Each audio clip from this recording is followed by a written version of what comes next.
That's Over he $1 million. eating, bro. I know, bro. I hope we get a deal like that. Never know, bro. Never know, man. That's the plan. Exactly. Good Lord, man. Good That Lord. right there, you wake up every morning ready to go to work. You work every morning like, ain't got no stress. Bro, I'm telling you, the temperature going to change in the way you even talk about the sport. Going to be like, I'm a hater.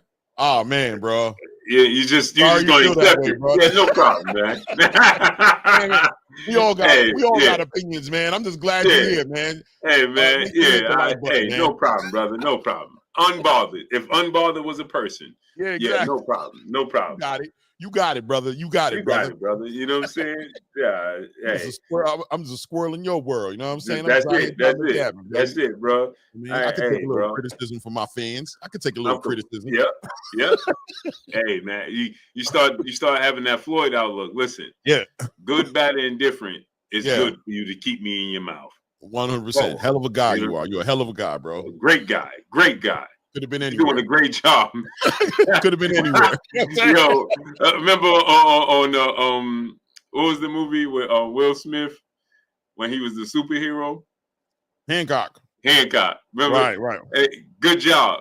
He kept saying, remember the cop was like, you said that already. Go ahead. What do you want me to do, bro? I'm trying to work on my image, man. Good job. Good job. Yo, Bull's flying. Good job. Good job. You said that already. Go handle business. You know what I'm saying? Yeah, I got you, bro. Don't worry about it. That's the energy. Woo-wee. Yeah, man. I ain't mad at you, bro. Man, listen. Mad at you, bro. You got it. Talking about lifting the weight lifted off your shoulders. Yeah, bro. It's just a whole different.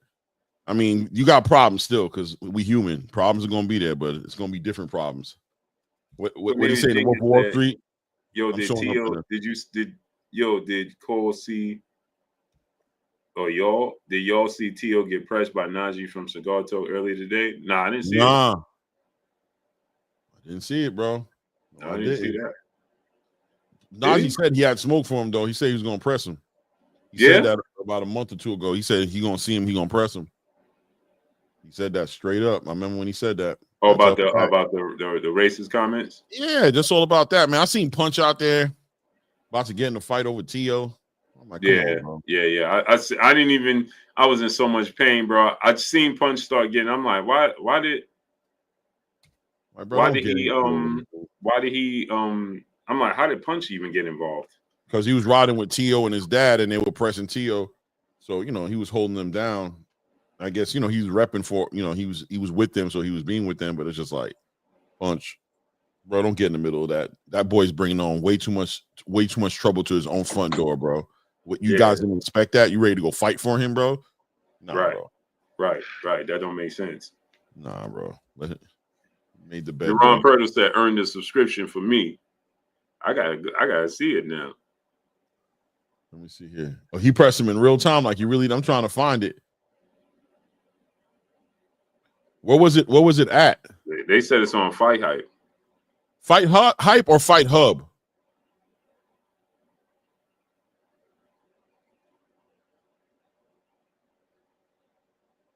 Canelo need to be quiet and focus on that tomato can he fighting in May. Yo, everybody calling him a tomato can, man. Bro, y'all right, man. We was just saying that. Yep. I better tell you, bro. I remember when everybody was saying Bivol was a tomato can. I remember that he was gonna go up there. You know what I mean? Canelo's Canelo, though. You know what I mean? What Bivol? Yeah, you know what I'm saying? And he ended up schooling that boy, beating that boy up for 12 rounds, man. I mean, we said, what's the name was a tomato can?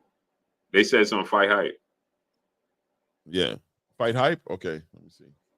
Yeah. Hey, but me and Clay was just talking about that. He said, "Did you see Turkey decline the WBC belt in the front of the stage?" Yeah. Oh, here we go. I see it, man. I see it.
That's a fruit. Yo, Tio's an idiot.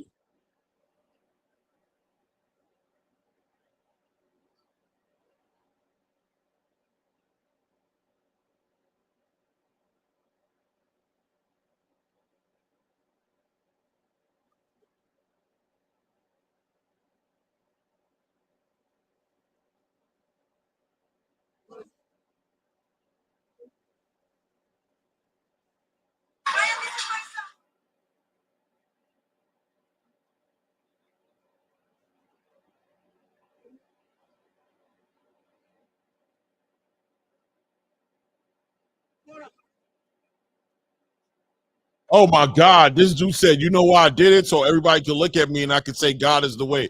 Yo, he is a Tio, bro. Nobody around you can speak to you and see this. Nobody can talk to you. Yo, daddy, punch. Nobody can say that you're embarrassing yourself, that it's not working. You know what? You know what's crazy about what he does, bro? That when he's confronted on it, he don't double down and stand on what he did, right? Like show me that you like that. No, you cop pleas. Every time somebody confronts you on the camera, you cop a plea. Oh, what are you talking about? That's not what I meant. Banana is a fruit. Who you talking to? That's why Najee had to let him know, like, yo, bro, who you think you talking to right now, bro? Like, it's crazy, bro. It's like, it's so cringe. Nobody can't punch. Come on, punch. Look how your man looking out here. That's like having that friend who be popping mad crazy and you be going you going out with him, right? You going to the club, right? And you know he was popping crazy all week. And I don't know if how many y'all been through this, but I've had this kind of situation. And then the smoke come your way for him, and then all of a sudden he don't want to deal with the smoke. He copping pleas, making you look whack. Well, you want to look at him like, what? Man, F this dude, bro. You was talking on it. Yo, we can scrap all these dudes. Nah, man, God is the way, man. I'm just saying, you just like, how do you not look at him weird that he's dealing with it that way? That he's not even standing behind what he said and he's making excuses. Najee, a regular dude, he tall, whatever have you. With Tio, you a whole boxer. If I was Tio, I'd be like, first of all, who you pressing? Step to your business. Who you pressing in front of everybody? Nah, man, I'm talking about a fruit. I didn't mean that. Nah, man, you look stupid. Now Najee got even less respect for you than he did going in because he trying to talk to you like a man and you sitting here copping pleas like you think he gonna slap you or something, bro. Front and there's just too many cameras. It's just too many cameras, bro. So why even talk that mess when you're not gonna stand on no real business? You're gonna try to play with somebody's intelligence and tell them that you didn't mean that. It's just a fruit. I'm the one who's making it sound like that. That's not what you're saying. Then the dude had his nerve to say, you know why I do it? To get all eyes on me is promotion, so I could tell everybody God's the way. Oh my God, Tio. Oh my God, Tio. Tio. Yeah, he Come said on, he said, and he admitted, he said I had to use something bad so y'all to get y'all attention. Right. And he so said, so he can tell so I could tell you guys God's the way. So now you're trying to flip it. What do you want? What do you even explain yourself, bro? You already know how insulting and triggering it is to a certain community, right? So when you're confronted on it, what are you doing trying to validate that? You're trying to talk your way and convince somebody into convincing them that they're seeing it wrong. That's not what you look weird. You look weird. Mm-hmm. I don't know, you're man. trying to tell us it's all how you taking it. No. Like you're trying to justify, like, don't focus on the negative. No, it's all negative. It's all negative. It don't make no sense, man. It's crazy. Okay, but now, as much as you've been confronted on it, are you going to keep on going? Because now you know what it is. So now what's your next excuse when you keep going? Everybody done confronted you on it. Ak and Barack confronted you on it. Alde Adalopo confronted you on it. You got Najee confronting you on it. All types of media been confronting you over it. Punches had to straight up threaten to smack out of people. Talking about, we got him. Brooklyn got him, man. What's up? Like, so now Punch out there being, he being a gangster for you. You putting all your people, your father's got to answer crazy questions. People throwing in your father's face that he got smacked by Coach K or by Keyshawn or everybody in the gym that day. I don't know what the story is. You putting everybody in the way of all this for what, bro? And then when you're confronted, no accountability. You don't stand on business. You ain't threatening to smack the ish out of somebody like Punch did. Like Punch, at least Punch, you gonna give him his respect and be like, yo, he stood on business and was like ready to give it up for his mans. Where your energy at? Because you talking crazy. You ain't know that energy was coming your way. You ain't know you was gonna get confronted on that energy, especially in New York. You ain't know somebody was gonna find you, come talk to you. You wasn't ready for that. Come on, bro. You wasn't ready for Terrence Crawford to confront you. In Riyadh, you didn't think when he put eyes on you, he was going to confront you? And what'd you do? Cop a plea every time. No, man, just promotion.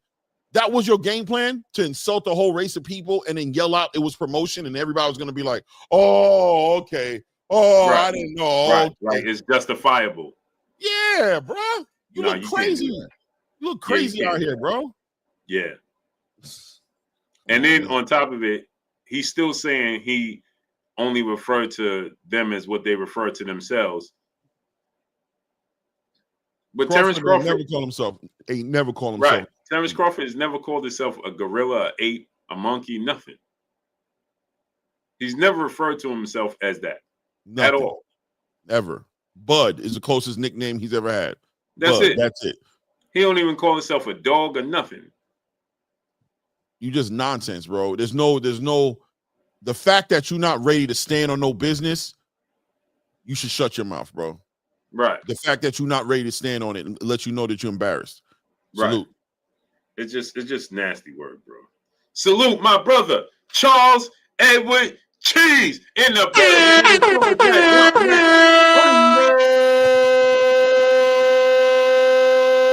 All this in the super chat. He said, yo!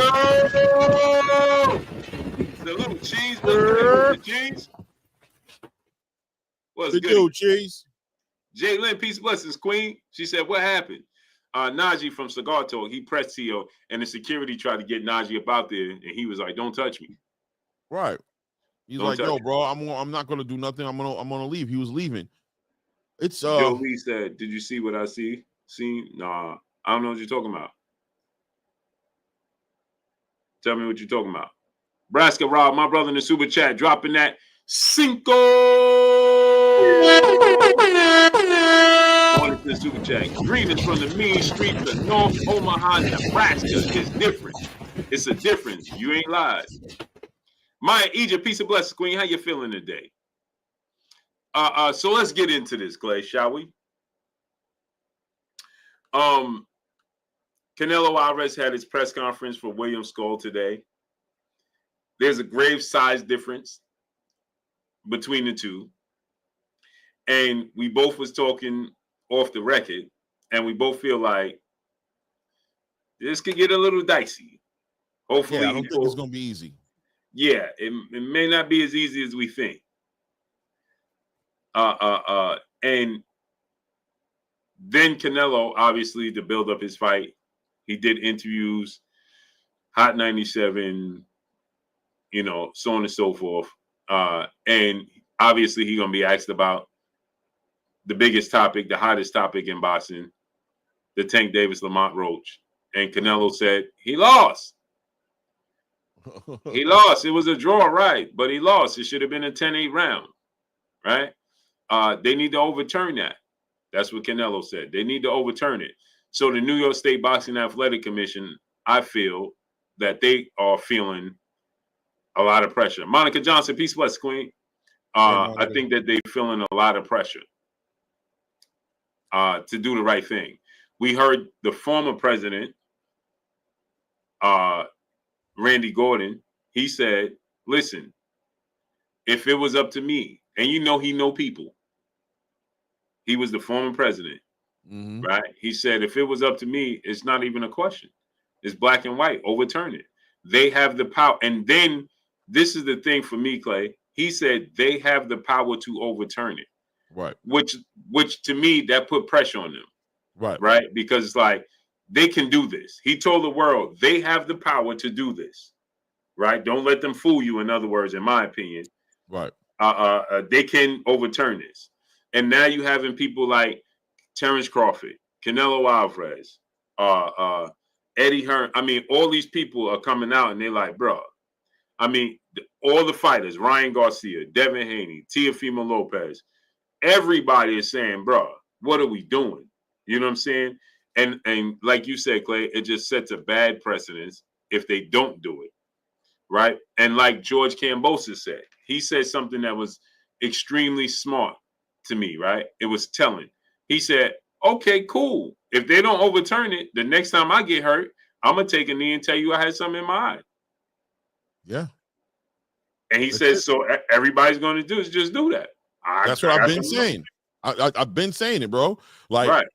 It's going to set a precedent. It's not, you can't, and that's what the WBA or the New York State Athletic Commission, whatever powers that be that are involved in this decision making on this, have to take into consideration that you're going to turn boxing into a circus over this one fight to protect this one fighter. You're going to turn the sport into a circus because people are going, what's good for the goose is got to be good for the gander, bro. Mm-hmm. Once you set the precedent, it's just like court, right? Mm-hmm. You go to court, what's your lawyer doing? He referencing, Your Honor, I'd like to reference Jamison versus the state, 1962. Based on that result, my client should walk out of here. And they'll be like, damn, you're right, man.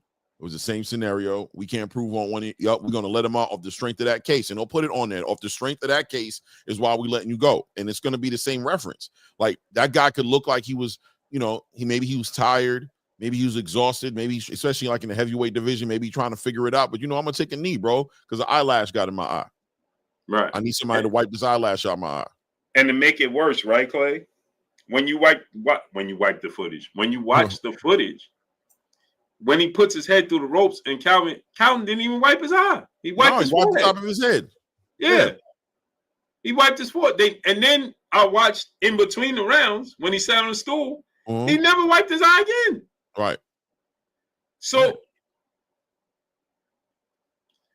A1 Hoops on my brother Emmanuel H in the building and Super Chat dropping that Cinco. On the Super Chat, he said blueprint there to beat Canelo. It's just a matter of a fighter executing it and or adding on to it. Canelo better not overlook these next two fights. The Crawford fight, he definitely ain't going to overlook. Right. And I think that he's trying to prevent overlooking William Skull by continuing to tell the people pretty much he's saying the Crawford fight ain't done so that people can stop asking him about it. Mm-hmm. Right? Because the moment he says, I'm fighting Terrence Crawford in September, that's going to be the talk. That's going to be the bulletin board, right? That's what nobody knows William Skull, right? So there's no interest in William Skull other than hopefully he don't create an upset, right? You know what I'm saying? Like nobody has interest in William Skull. There's just no interest there. So the blueprint is obviously there. We've seen it plenty of fights, the Lara fight, the Floyd fight, the Bivol fight. We know what it takes to beat Canelo. You know what I'm saying? There's not a mystery. But again, like you said, you got to execute it. That's easier said than done. Louis Luck, my brother in the Super Chat, dropping that half a dub on it in the Super Chat. He said, do y'all think Tank will ever take a big fight with Keyshawn or Shakur? Or is he and his team content with being a draw with lesser competition? The Roach fight notwithstanding. He's going to be pressured into eventually fighting one of those guys, especially the situation with AK Crowder. What's up, family? The situation, Clay, in my opinion, with Jake Paul fight being canceled, right? I think that now, even if he beats Lamont Roach, the demand for him to fight one of those dudes is going to be so hectic. It's going to be crazy because of what happened in this first fight with Lamont Roach. That now people feel like, bro, this is why you ain't fighting him, because you got exposed. Right. You know what I'm saying? And now you're going to do a circus show with Jake Paul. And people, we was talking about this. I won't say no names. But we was talking about this at the press conference, and we like, bro, he might mess around and lose to Jake Paul. I mean, Like, he a bigger fighter, man. He a puncher. much bigger fighter. Yeah. And he a puncher. He could take his punch. So if you can't knock out Jake Paul, bro, that's gonna look bad for your brand, bro. Yeah. I really believe as I think back and I go, he was planning on his way out the game. He was planning his fights in his way out the game. These were going to be the final fights. I think this Lamont Roach situation may have been a stump in the road, or may have. I still believe that it could possibly have been like, I don't want to like push crazy narratives, but just like, you know what I mean, like the rematch and everything that's going to come out of it. I don't know, you know what I mean, just to say that he's not focused on boxing as much as getting money right now. You know what I mean? And I think however he gets to it is not necessarily so important to him, to the point where he didn't care. He's going to have Jake Paul walk into the ring. Once you start entertaining stuff like that, bro, you're showing me you don't care. Once you're showing me that we were this close to seeing Jake Paul come in the ring and challenge you, and that was going to be your next fight, yeah, you're at the end, bro. You're at the end. You definitely have a legitimate foot out the door, in my opinion. Now, I don't know if he's focused now because of the result and because of the backlash he's getting and because of the potential overturning of the call might be motivating him in a whole different way. We might see him, but it's not looking good. The signs look like he's moving and operating like somebody who's got a legitimate whole foot out the door of this sport. You know, it is what it is. It's like he's checked out, right? Yeah, bro. He's checked out of the legacy part. 100%. Right. He's still tuned in with the money part, but the legacy part and the losing, he ain't with that. Yeah. He want to retire, Clay, undefeated. Yeah. And the game on that note. Yeah, and just say, bro, he not trying to take the risk. Salute to my brother 4K nephew in the building. Drop the bombs on him, Clay. That was a dud. Yes, sir. He said, what do y'all think about Turkey telling Canelo not to promote the belt on stage? That's another thing me and Clay was talking about.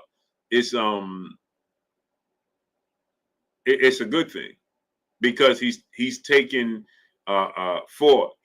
control of the sport of boxing. When me and Clay was sitting there and telling the world that he's taking over boxing, people don't understand. They still don't get it.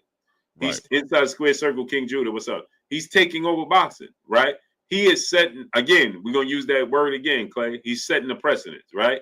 He is like, yo, listen, he promised there will be, when it's all said and done, there will only be one champion per division. Right. There will only be one champion per division. Right? And he ain't happy with the fact that just so y'all know, when that news came out that the WBA was on board and that statement was made that they was okay with the decision and not calling the knockdown, Turkey wasn't happy about that. Just to let y'all know. Right. And then the WBA president, Gilberto Mendoza, immediately came back and was like, no. That wasn't us. No, sir. That wasn't me. He immediately tried to separate because Turkey has the money to say, okay, play this game with me if y'all want to. Because he got the biggest names in his bag. He got Terrence Crawford, Canelo Alvarez, Anthony Joshua. He got all the promoters. Tyson Fury, Alexander Usyk. And all these new upcoming fighters that's trying to get paid. Oh, you best believe they're paying very, very close attention. Yeah. Okay, and he's working with the PBC.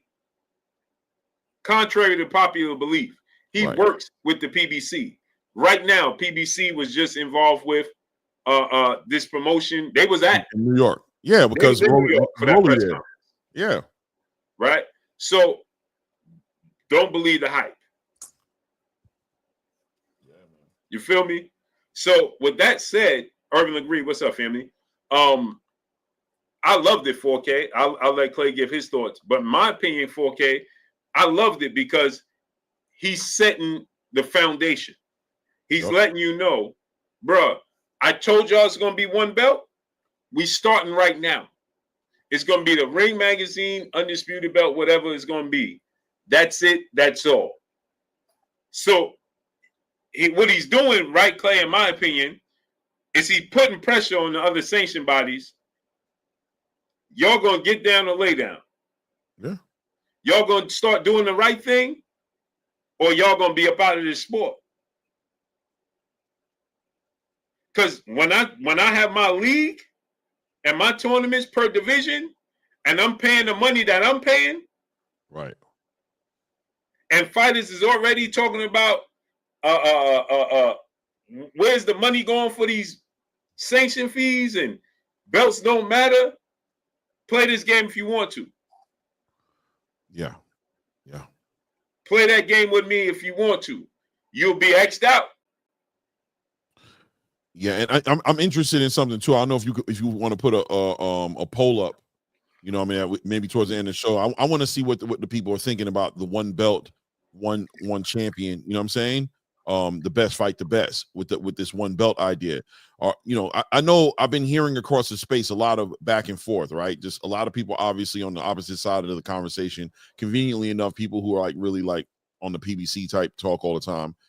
And then there's other people. I want to know, you know, we there's a good 300 plus people that's going to probably be in here tonight.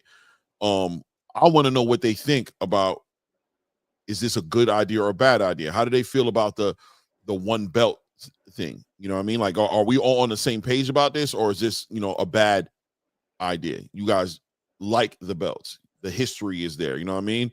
Did you know, Sugar Ray Leonard held the belts. Roberto Duran held the belt. I can imagine the nostalgia of keeping the belts around, but at the same time, I want to get a temperature of what it is, because I think that there's a delusion out here. First of all, I've always told you guys there's a false sense of ownership over the sport of boxing by a lot of American boxing fans. It's very toxic, right? A sense of ownership where, you know, they speak in a way where something's getting taken away from them. Something that was never theirs, right? Meanwhile, before Turkey came around, all you heard was complaints about the promoters taking advantage of the fans, not giving us the best fights, making us pay pay-per-views for fights we didn't ask for. We can't never get, you know, we got across the street politics, all these things that we talked about. And there was always a solution, I think, for most people, which is, man, if we can get these guys under one umbrella, and if we can eliminate some of these belts, because the belts were making it confusing, right? Multiple champions in a division. Who's the real champion? Who really is the best? But then Turkey makes a move. He links up with Dana White. He links up with Nick Khan. And he makes a move to make his own league. And all of a sudden, I told you guys he was going to do this. Now what? Now what? What? What do you mean? Right. Were you in the dark? We didn't know? You don't think we knew that he was going to do this? This is what it was all about. This was what it was all about from day one. This is what he was doing it for. What did you think he was doing it for? You guys were the one pushing the narratives that he's only here for one night, that he's only here having a good time and he's going to leave. And when he leaves, what are we going to do then? And all these whack scenarios that never added up to nothing. And all he's done is back up his talk and literally done what he said he's going to do. Right. And now all of a sudden there's this, I told you he was going to, did you? Did you guys tell us he was going to do that? Because me and Blue been telling y'all that's what he was going to do. But now there's this whole entire energy across the boxing space like, yo, this guy, man, hold up, man. He's making issues out here, bro. He's not supposed to be doing, what is he not supposed to be doing? Why can't you guys understand that this man came here with a purpose, with a reason, that he's here for a reason, which involves his country, yes. You know what I'm saying? Making his country what he needs his country to be as far as sports is concerned. He's been given an assignment. When will you guys get that through your head? And when will you guys stop blaming him for the ability for him to do it is based off of the lack of accountability from the owners, from the promoters here in America, right? This is Oscar De La Hoya's fault. This is Bob Arum's fault. And yes, this is Al Heyman's fault. This is Eddie Hearn's fault. Frank Warren's fault. These promoters who've never given you guys anything that you've ever asked for, that's always throwing pay-per-view numbers in your face to get fights that you never asked for. You never can. You're always begging, to the point to where a lot of you fans are now fighting for a fighter to not have to fight nobody. We won't mention no names. If they did their job, when would Turkey even think that he had an opportunity to do something like this? How could he come in here and take your sport away from you if it wasn't out here looking real ashy on the corner with their thumb out like this, looking for a ride back home? If your sport was on the corner like this with a little stick and a little bag on their shoulder, looking like a hobo on the side of the road, looking for somebody to pick it up, where would they have found your sport of boxing? Oh, now Turkey's here. Now he's taking advantage, and he picked up the hobo, and he bathed the hobo. He gave the hobo a haircut. He got the hobo some dental insurance, got him a little wardrobe, put him in a little crib, and you expect the hobo to come back here? You don't expect him to be like, you think you're going to put all that investment into the hobo and then get a hobo back to you? No, the hobo coming with me. The hobo coming with me. I didn't think the hobo was cute like that. The hobo coming with me. What's the stink about now? You didn't make a stink about it when your promoters were screwing you over, when they weren't giving you the fights. You made excuses, remember? Stop complaining. Stop complaining. He can't never make y'all happy, no matter what he does. Well, all right. Right. You know what I'm saying? Right. Now you mad? And it goes back to what you said. What did you expect? But because Clay, they bit into this whole notion. Remember, he can't compete here in the States because he lost money. Mm-hmm. They pushed him out the States. They ran him out the States because he lost money. But when me and Clay was telling y'all this is bogus lies, y'all said, oh, we hating on the PBC. No. It's bigger than the PBC. That's what we're trying to tell you. It's bigger than Top Rank. Like Eddie Hearn said, Clay, I wanted to be the man, but hey, I see the bigger picture now. I got to fall in line like everybody else. That's it. It's a locomotive. You can't stop it. Go ahead. No, I say you can't stop it. It's a train that you can't stop. You're either going to get on the train or you're going to get legitimately ran over by the train. It's a train. That's it. That's all. Like, bruh, it's this train is moving.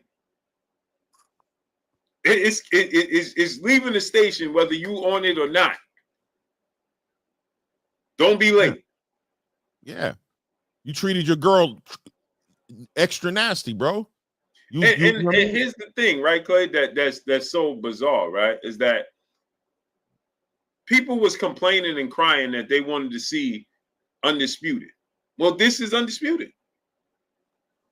100%. This gives us Undisputed, one champion. Salute to Nebraska Rob, brother in the super chat, dropping that Cinco on the super chat. He said one belt, one champ, period. That's what we wanted. That's the solution. We wanted we cried about Undisputed. That's what we wanted. Louis Luck, brother in the super chat, dropping that Cinco on the super chat. He said, "Do y'all think there's needs to be stiffer penalties to champions who don't fight their mandatories or fight the best comp like suspensions?" I think there should be penalties, but it's away. Yeah, take the belt away, but in the same token, these mandatories got to legit work their way up. That's another thing, right? These mandatories be coming out of nowhere because they paid to be in these positions, Clay. They be coming out of nowhere. Like, again, where did William Skull come from? Who did he beat? Right. Like, who did he beat at 175, 168? I never heard of him until he was a mandatory. Right. Like, bro, you got beat somebody. Like, and these other fighters need to be held to fighting these dudes. You know what I'm saying? Yep. It can't be once you got a name. Well, I ain't fighting no William Skull because he ain't got no name. No. If you got dropped out, if you was a champion and lost, or you got dropped down in the rankings and lost, you got to work your way back up. Period. If that entails fighting William Skull, who worked his way into the top 15 and top 10, whatever may have you, it is what it is. But that will build up the William Skull's so we can at least know who these dudes are. But the best part about what Turkey is doing, Clay, is now we'll have a platform consistently to see who William Skull is. Yeah. Right? Because we had, and hopefully they don't steal my idea, but I was trying to make this happen with BOK Prime, Tuesday night and Friday night fights. Right. Everybody fought there. Andre Ward, Floyd Mayweather, Zab Judah, Sugar Ray Leonard, Pernell Whitaker, Tommy Hearns. Everybody fought on one of those days during the week. Right. Most people don't even know this, Clay. Sugar Ray Leonard versus Tommy Hearns was on a Tuesday. Yeah, middle of the week. And Tommy Hearns versus Marvin Hagler was on Wednesday. Right. Most people don't even know that. Yeah. Yeah. Because it was equivalent to other sports. It wasn't just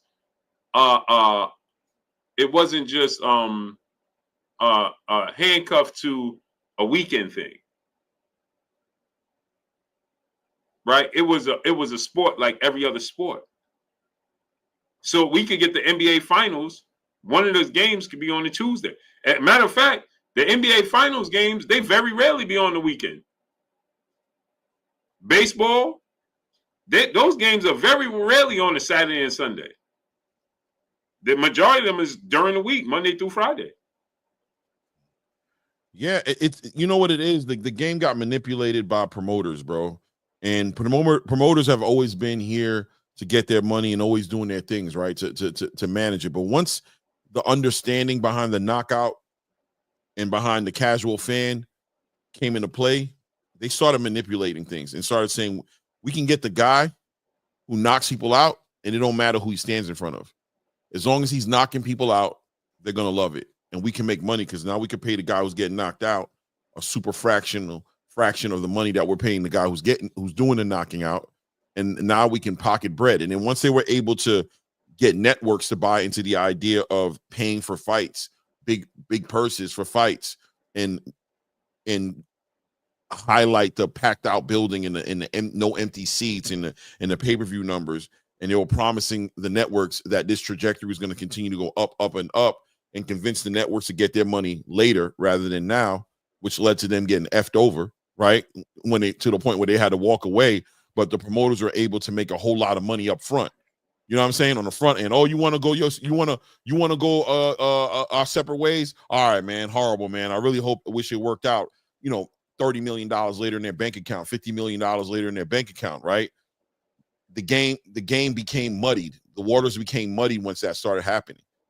And that's why, a company like Amazon now is they're smarter for it, right? Like, nah, bro, we want to make money as you guys are making money. So now the events are becoming a lot more or becoming fewer in between, because you can't convince them to pay these purses for you no more. You have to come up with the bread and invest. You got to convince investors that they're going to get their money back, and all these other things that you didn't have to do before, because these networks were thinking something that the game wasn't. And then now you got illegal streaming in the game. The pay-per-view model is completely gone. So now you got to show them how they're going to make this money. You got to show them how they're going to make this money. You know what I mean? It's gone left, because I think Dana said it best. Dana said, all these years and the trillions and trillions and trillions and trillions of dollars that this sport has made, nobody has ever took the time to take that money and reinvest it back into the sport to make it what it needs to be. Y'all just take y'all bags, get rich, and keep it moving, and go to the next sport. Mm-hmm. That's it. That's why I have the issue that I have with specific fighters, because I'm like, bro, you milking the sport that we love, leaving the sport in bad shape. You owe it to the sport to give back to the sport that gave to you. You owe it to it.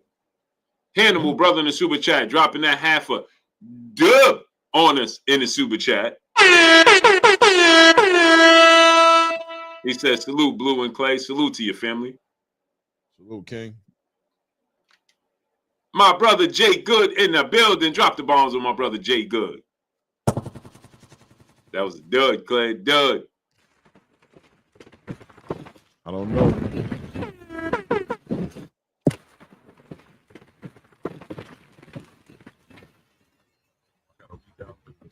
my brother Jay Good. Robert Chandler, my brother in the super chat, dropping that dub on us in the super chat. 100% in favor of Turkey. My objective thoughts: number one, without belt, how do we build up the brand of lesser known fighters? Number two, who makes Hall of Fame moving forward? Sean Porter beat good guys, but not the top guys in the division. Example. So that's what me and Clay was just saying, right? Robert Chandler, salute to you for dropping the dub on us. Appreciate you, man. The thing is, now that he has this league, it's going to be tournaments, it's going to be consistent boxing, universal. So now we're going to get to know these fighters because they'll be in our face. Echoes, what's up, family? Right? They'll be in our face now, right, Clay? They'll be constant. That's what I was saying about Tuesday and Thursday night fights, right? Friday night fights. It needs to be a regular season for boxing.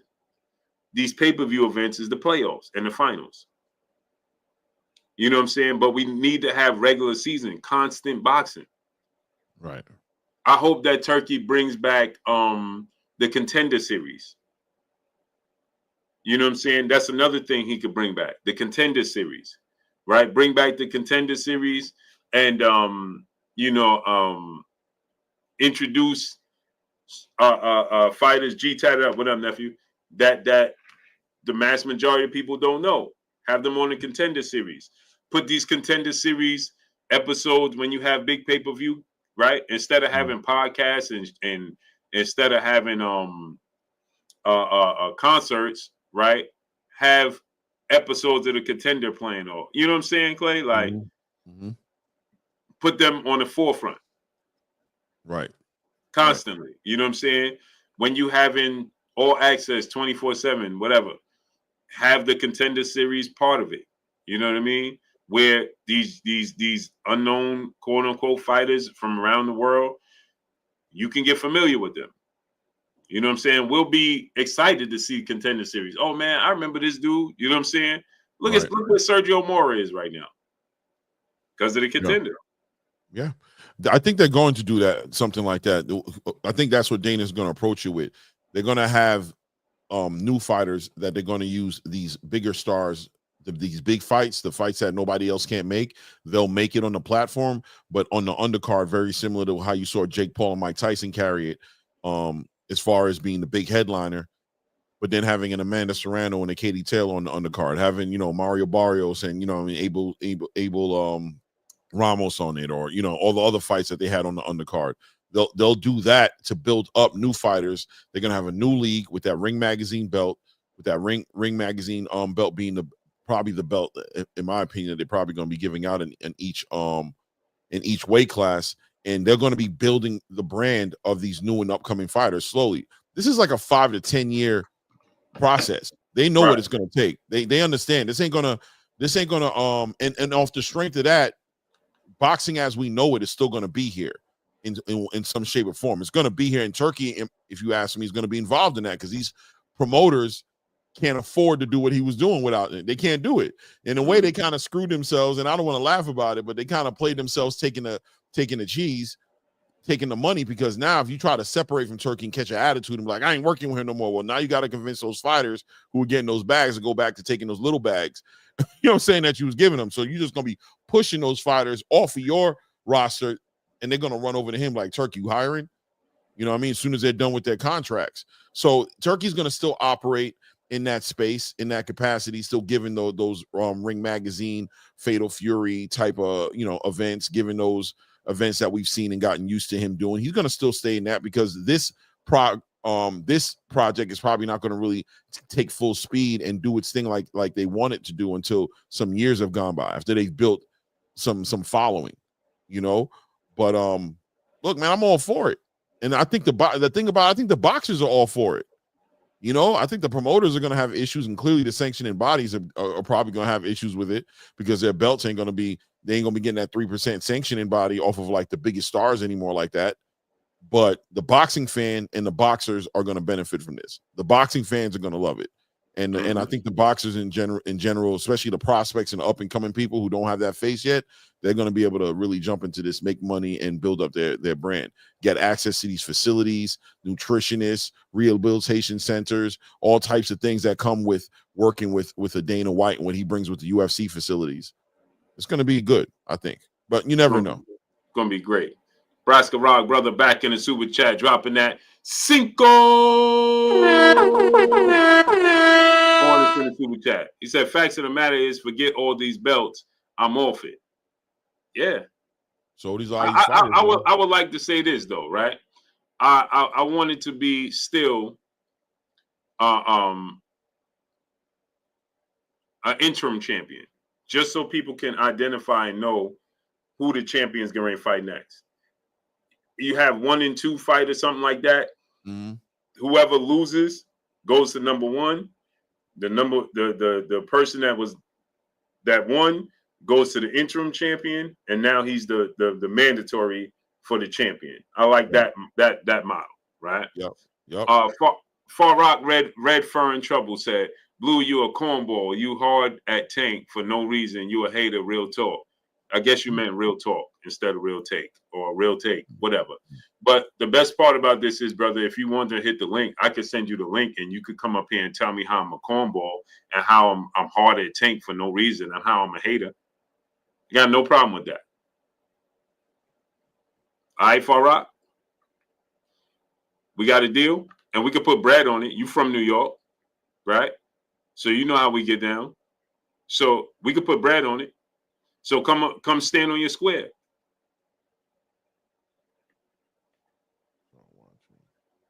Deal? I mean, you're going to label me. Stand on it. Deal? Come tell me how I'm a cornball. Come tell me what I hated about. Let's do that. We got a deal? Because y'all never do that. I, the sports guy, my brother in the building, becoming an official channel member, family member of these here Blue Blood Sports TV.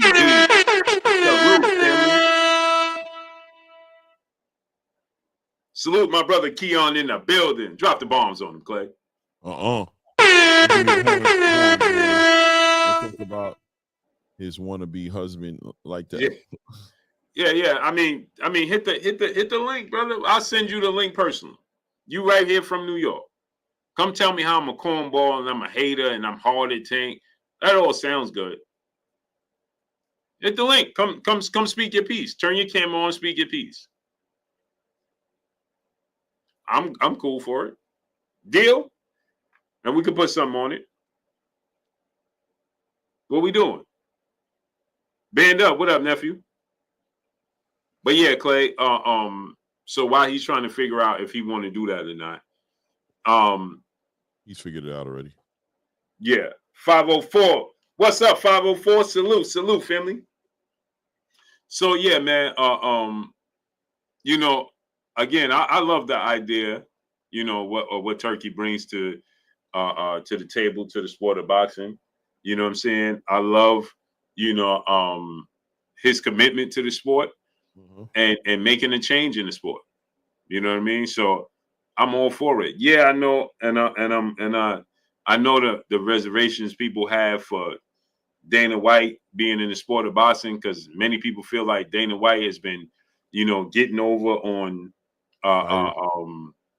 fighters in the UFC, so on and so forth. I said this yesterday, Clay. I want to let you elaborate on it. I just think it's going to be different, in my opinion, because of Turki Al-Sheikh. He's the difference. He won't allow. I think that he'll definitely salute Vic Season TV. Salute, King. Salute, Vic. I think that, you know, Turkey won't allow these fighters to get railroaded. I think that he'll definitely take Dana White's word, and, you know, he'll let him lead, but he ain't gonna he ain't gonna allow these fighters to get railroaded. He ain't gonna allow them. I think the idea that these fighters in the UFC are getting railroaded is kind of extreme. I I think, everybody don't get paid the same. Everybody has their own type of pay structure based on what they bring to the table, based on what their influence brings. But there's just UFC's been around so long, and it's only gotten bigger and better, and the shows have gotten bigger, and the fighters have always they fight to come to the UFC. You know what I mean? Your favorite MMA organizations, those fighters don't even consider themselves successful until they go over to the UFC. I think it's interesting that Dana White gets all the slack for doing these things, but meanwhile, every MMA fighter in the game wants to go there, and there's plenty of places to go. You got one championship in Asia, you got the PFL, and these people are doing their things as well. But all those fighters eventually, the big time guys, always end up at the UFC. So something's being done right over there. I'm not here to vouch or defend Dana, but I'm going to say that he's without a doubt ran a successful operation, and he built the UFC from the ground up. Right, it was nothing. It was when he bought the UFC, it was like when him and the Fertitta brothers came together and bought the UFC wasn't even legal in America. He worked it out, got him on Spike TV, moved forward, got him on Fox Sports, right? Moved forward, got them on ESPN, you know what I mean? And continuing to grow. How can Turkey not recognize that?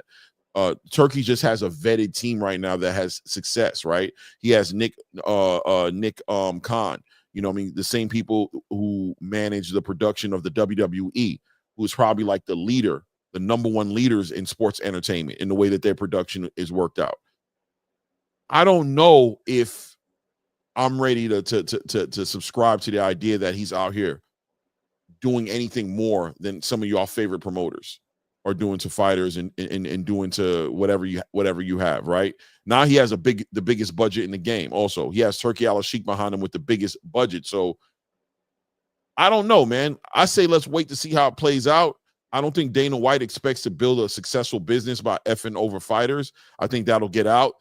We're in a time right now where technology and social media is everywhere. You just saw what happened with the Tank fight this weekend. Cameras everywhere catching Tank taking his knee, and it's not sliding, right? So there's enough policing and checks and balances in place, and probably contingencies in place with Turki Al-Sheikh and what he's setting up, to where more than likely these things aren't going to happen. But if they do, then it's our job to call them out on it when it happens, right? But you gamble, you throw the dice, and you take a chance in the spirit of doing something great. You never know what's going to happen, though. But you're going with the best intentions. That's it. It's either that or stay where we're at, where boxing is at right now. And if you guys are happy with that, then I understand where you're coming from. But otherwise, what other options you have? And always keep in mind that you don't own this. So stop talking like you do. Yeah, it's just salute my brother Ray Davis in the building. Drop the bombs on Ray Davis, Clay.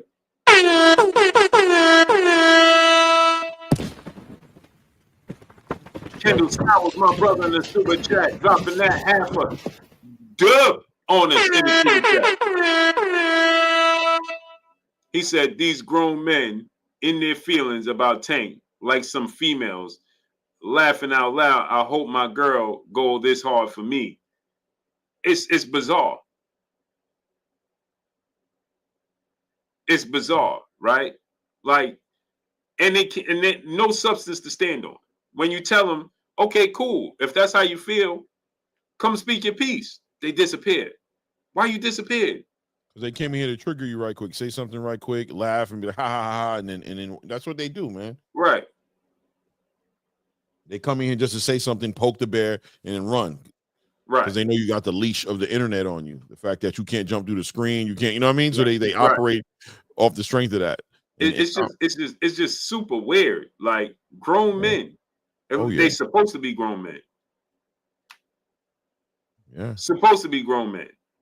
Shout out to Braska Rog, who said that, everybody read the contract. Exactly. Make sure you're on point. Get you a lawyer, man. Like, make sure your contract is what it's supposed to be, bro. Like, I don't know. You won't be the first person who got screwed over, but they make it sound like Dana White is the most corrupt person in the sport. Meanwhile, I've never heard of him being in no lawsuit that he's lost. Or, you got some disgruntled fighters who are upset, but I'm telling you, pull up the fighters, and I think we'll probably figure out why they was upset. What were their records? Were they winning? You know what I'm saying? Did they put themselves in position? Like if I make $10, I can't pay you 20. I got to pay you like 2, right? I got to pay you like $2, right? $2-3. Why? Because I got to keep the lights on. I got to keep 7. You know what I'm saying? 6 and 7. I got to make this business work. I can't do I don't have this budget from Showtime that I don't ever plan on paying back to just give you all the bread you want and just tell Showtime they're going to get theirs later. I don't operate like that. We're going to be profitable. My business model is profitable. Dana White built up the UFC and then sold it for I don't know how many hundreds of millions, maybe even over $1 billion, and sold his share of it. And then that same company rehired him and made him president of the UFC. Dana White doesn't even own the UFC anymore. He sold the UFC, got paid a big chunk of money, was on his way out to go do something else. And they're like, yo, no, we want to keep you, bro. We want to hire you and put you on salary. That doesn't sound like somebody who's screwing people over. Mm-hmm. I don't know. Mm-hmm. I don't know, man. School of Skills, what's up, family? Where you been at? Antonio MMA, what's up? Yeah, these Tank fans is different, bro. These dudes pop. I ain't never seen this dude a day in my life. He pop in, yo, man, you a Tank hater. Bro, what are you talking about? Bro, the worst part is they didn't even meet this man. He don't even acknowledge you, and he don't even care about them. That's what's worse. He tell them he don't even care about them. Fighting words, what's up? Habitual line stepper, what's up? Yeah. He tell them he don't care about the fan. What did he just say the other day? If you see me out, don't even say hi to me. Don't ask me for pictures. Don't say nothing. Yeah. Country Q Deuce 5, what's up? Yet they out here with their pom-poms out. Make it make sense. Yeah, and I don't know that he's gonna set boxing up exactly like the UFC. I really don't.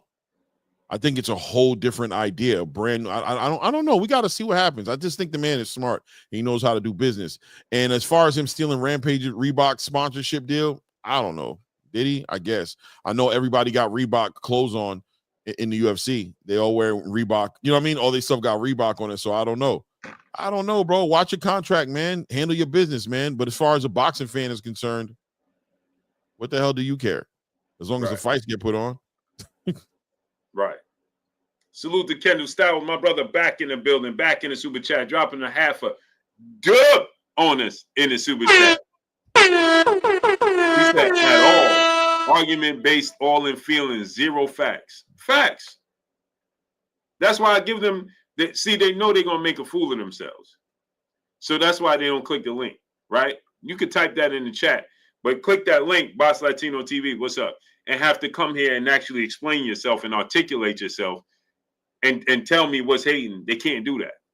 Not in front of the world. They ain't going to make a fool of themselves. That's why I tell them, come on here, turn the camera on like I do every day since I'm a hater, and tell the people where I'm hating at. Come make your valid point.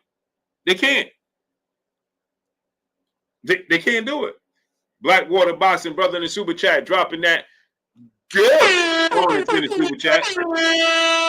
He said, salute, Blue. Yo, ages, man. Life's been a hustle. New kid, grinding with a business. Straight up lost my password. Glad you're still holding it down. Been a minute since 2023, but back in the game. Salute to you, family. Salute. Family, salute. Much love, family. And the worst part about it, Clay, it's always the people that look like us. Oh, yeah. Always them, right? Always got.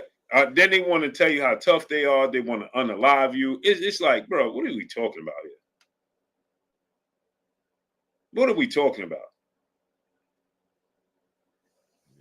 You know what I'm saying? Like, man. People just want Lamont to just. They just want Lamont to just walk away. Like, I don't know. Do what you feel like doing, Lamont, man. But I definitely understand you wanting to stand on business, bro, and get right. You got your people out here that they lying on Lamont.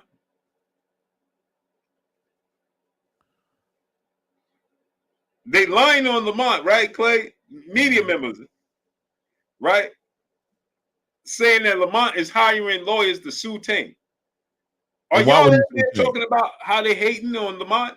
Of course not. Of course not. You know what I'm saying? Lamont hiring lawyers to sue Tank. Sue Tank? He ain't trying to sue Tank.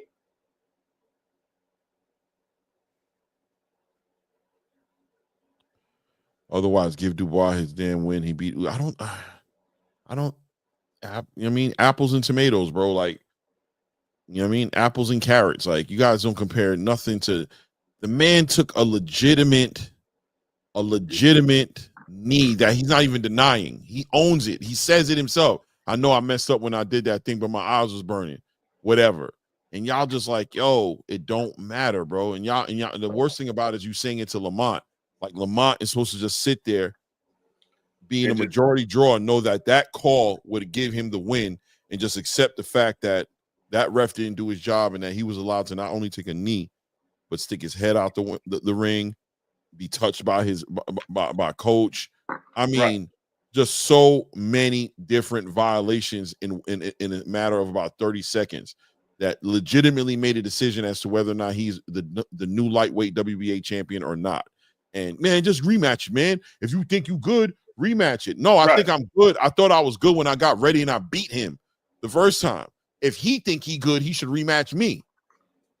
You know what I'm saying? That's where his mind's probably at. That should be my belt. And if he feels like it was a fluke, he should be getting a rematch with me and coming to redeem himself. I don't have nothing to redeem. What are you talking about? So if I lose the second fight, that means I really lost the first one? What are you saying? The two situations have nothing to do with each other, bro. The ref made a bad call. Exactly, bro. That ended up in a bad decision. So how can that man not fight for his respect, fight for the change that everybody seems to be so easily acknowledging, but nobody wants to take it to the next step, which is acting in good faith on what you say you believe it is. And the thing is, right, to make it worse, right, Clay, it's like, if it wasn't the difference in the fight, then it's like, okay, let's say it was unanimous decision for Tank, right? You fight for this knee, it wouldn't have proved nothing. It don't change the outcome. This point changes the outcome of the fight. Why don't people understand that? And furthermore, you would love to come in and I'm a hater. Clay's a hater. We all haters, right, Clay? Yeah. So is Canelo a hater? Is Robert Garcia a hater? The biggest is one. Mikey Garcia a hater? Breadman? Is Breadman a hater? Stephen Fulton a hater? Right. Is y'all gonna say Devin Haney a hater? Teofimo is a hater. I guess Ryan is a hater, but y'all was just loving Ryan when it was against Devin. Right. And Tank was loving Ryan. Now Ryan said, I love Tank, but he lost. Right. Is Ryan hating?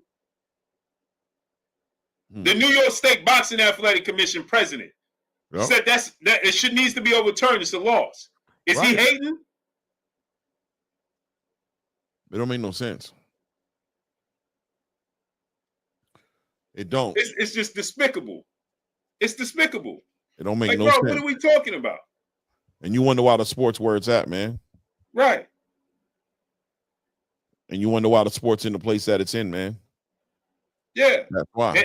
And then they cry, right, Clay? Oh, Turkey needs to take over. Because this is nasty work, bro. And in School of Skills, man. Oh, man, bro. Oh. And then y'all do stuff like this. Why? Is it because he's a black ref and a black fighter calling himself the face of boxing?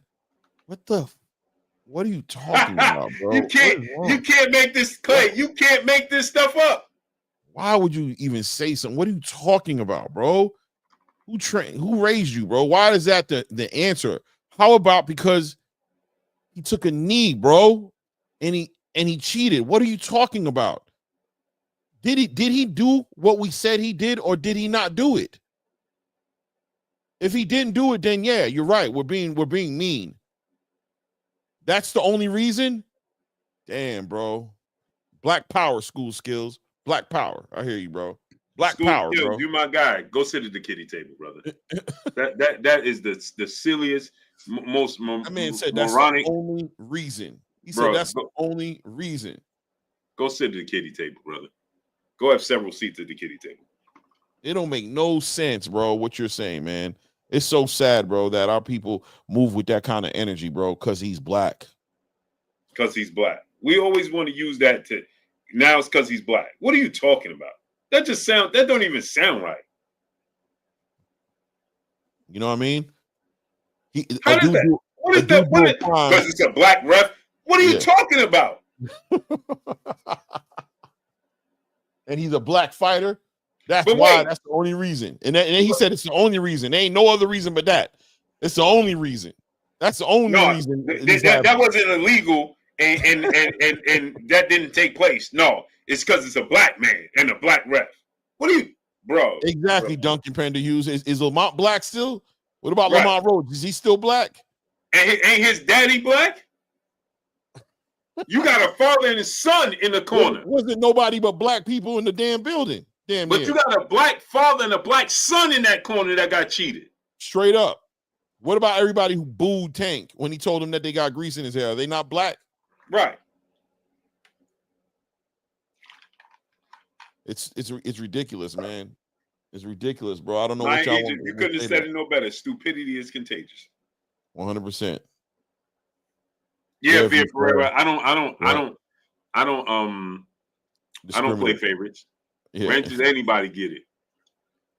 I remember I timed myself out when I messed up. I timed myself out. So Juice Man, brother in the super chat, he said, "Do the commission get this? Because it clear as day." Well, they looking it over. They got it. They see it. What they're trying to do is figure out the way to either say yes or no on what they're going to do. That's what they're figuring out. They already have an understanding of what it is. If it was justified, they would have been came out and be like, "Yeah, we looked at it. It's justified, man. And here's the reason." The problem is they don't know how to deal with it because it's wrong. Right. That's the problem. They don't know how to deal with it because they don't want to set a precedent that damn self, right? To have referees' decisions being changed over. I understand. Exactly. You know what I mean? But this is crazy on both sides. But who are you going to do right by? You going to do right by boxing, or you going to play boxing and put your image on the line and own? You know what I mean? Like, how are you going to look at it? It's just like like I said, right, Clay? If New York State Boxing Athletic Commission overturn this into a Tank loss, Tank will never fight here again. They know he won't. Right. They know he won't fight here ever again. Right? And so now they gotta think this over because he's emotional like that. He's emotional like that, right, Clay? So if they overturn this to a loss, he already said, remember, New York State Boxing Athletic Commission was setting up Ryan Garcia and all that. You think he gonna come back? And now he talking about that they setting him up and all that. Man, listen, they overturned it. That dude will never fight here. And the thing is, Clay, another thing is that Jake Paul fight was supposed to take place at Madison Square Garden, July 11th. Oh, say it again. It was that Tank Davis and Jake Paul was supposed to fight at Madison Square Garden, July 11th. Oh, so now it's going to be Amanda Serrano and Katie Taylor headlining. They was already on there, but that was going to be the co-main event again. But now I'm hearing rumors that Canelo and Terrence is supposed to be on Netflix. That Dana might be that might be the network that they're going to get. Yeah, he is Netflix and ESPN. Are both going to be in on it? Well, they trying to see which platform they're going to go to. Okay. But check it out though, right, Clay? You think Netflix wanted to headline Amanda Serrano and Katie Taylor? It confused me when I saw it. I'm like, oh, that's what's up. The girls is getting it. The girls is making it happen. I'm like, look at that, man. They coming out. Nah, bro. They making lemonade. They making lemonade, bro. Netflix ain't want to headline that. They making lemonade, man. They like, yo, just work with what we got, bro. So now July 11th was supposed to be Tank and Jake Paul. Amanda, that's why Amanda was at the fight. That's why Amanda was campaigning, talking about she had the grease in her eyes and all that, trying to justify it. Kendall Styles, brother in the super chat, dropping that Cinco on to the super chat. I cried when Devin said he was waiting for the backflip. Facts. You know they was on Devin head immediately. The first 15 responses. You got knocked out. You got knocked out. But so I was saying this to say, right, Clay? That fight was supposed to take place in New York.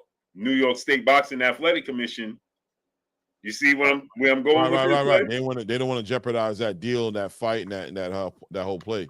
Right. If they if they choose to allow the sport to catch a black eye, don't be mad. Don't be mad at what Turkey and Dana about to do, bro, because y'all just making them look better. Y'all just making them look better. You're making them look right and justified. You know what I mean? I'm hearing that they might be trying to take away the Ali Act. What do you think about that? They said that they're trying to not really truly take it away, just make it better. Like in other words, they were saying that there's holes in it and there's a lot of ways, angles, and so they claim that they want to make it more tight. You know what I'm saying? Make it better. Right. So I guess we just got to wait and see about that. You know what I'm saying? Right. But the real deal, what's up? So, but a thing is too, right, with that, Clay, is that they saying that they're going to start off with only 2 to 3 fights in a year. And I'm like, man, it got to be more than that. And they talking about starting possibly with Canelo Terrence Crawford and Canelo Alvarez fight. Right. They're gonna take their time and roll it out the right way. They're gonna figure out how to do it. Listen, man, the WWE, UFC, those are probably the 2 top producers in the combat sport and the performance, you know, as far as production, and they're the top dudes. Why Clay not trying to get Dubois his win? School's back.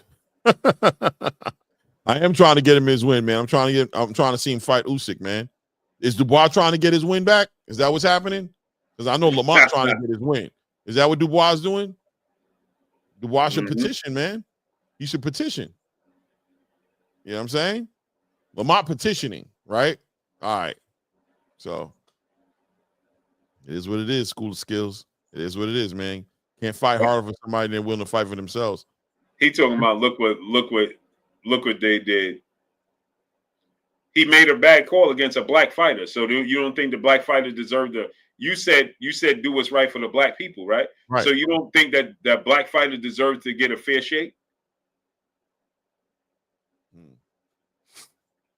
Why? Now my thing is, what do you get out of them not overturning the call? That's what I want to know. How does that affect you? Let's be honest. How does that affect you? I'll tell you straight up.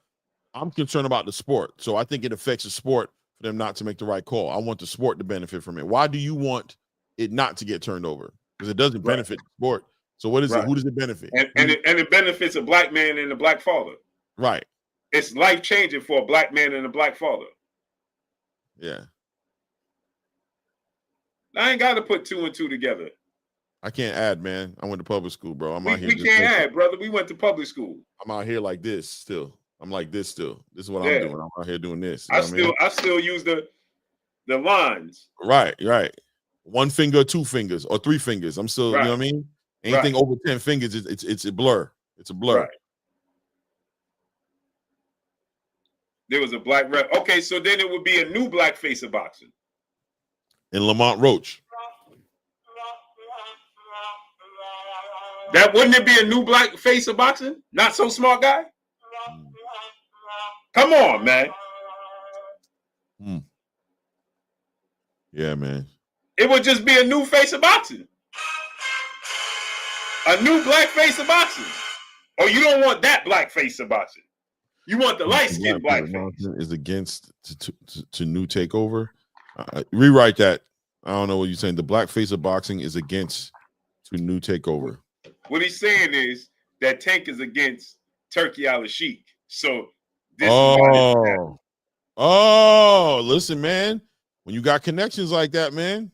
No. So Clay, so Tank took a knee. Right. In protest. He was protesting. Yeah, he was Kaepernick. Colin Kaepernick. Yeah, he was getting his Colin Kaepernick on. He was protesting. I got my own story about Stay Colin. strong. Shout out to Colin Kaepernick. But when you took that knee, brother, you didn't seem to have. You didn't have too much to do anyway, right? Let's be real. Stay strong. You were just chilling on the sideline. I was just bro. saying, you might have just been tired of standing there doing nothing. Yo, Clay, these dudes are wild. Stay black, brother. Stay strong. Tanker Nick, I love it. Tanker Nick, I love Clay. Tank out there talking about, hey man, they were standing strong. Exactly, bro. They went in with guns and came out with jobs. Period, bro. You know what I'm saying? It's a movement. They went in with guns and came out with jobs. My man said Tanker Nick. Classic.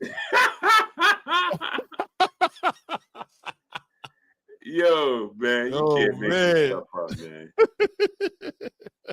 You can't make this stuff up, so he wasn't thinking. Yeah, I hear you, man. I hear you, man. So school of skills.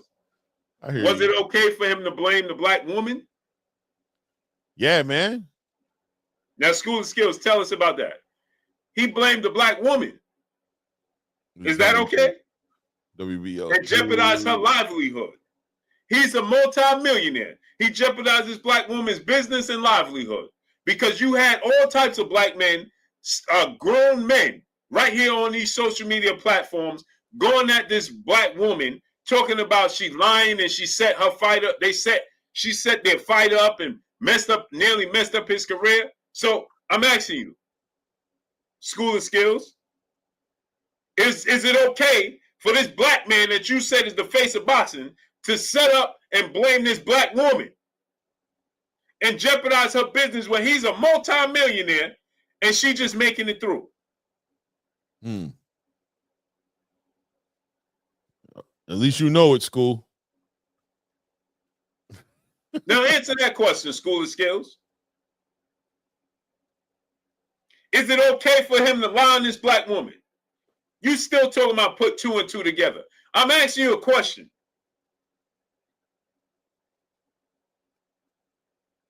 2 and 2 is 4, man.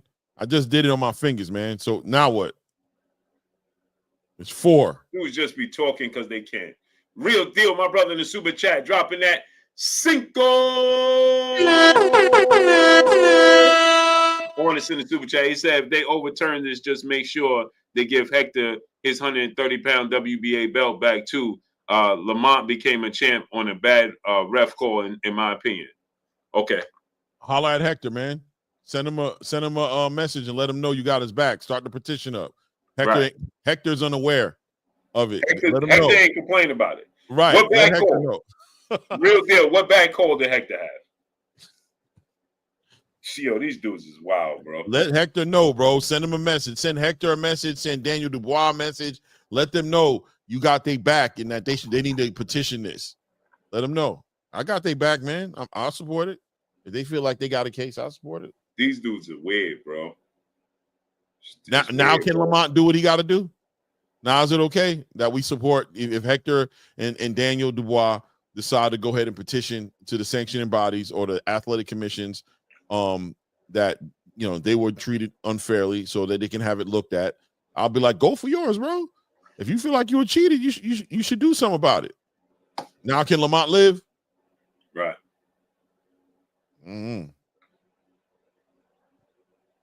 Why are you all trying to give Stank an L? Oh man, you making fun of Tank now. I thought you making fun of him now. Why are we trying to give him an L? They said, why are you trying to give Stank an L, bro? He said, give Stank an L, bro. Damn. You can't even make this stuff up, man. He's upset. These dudes come straight out of a comic book.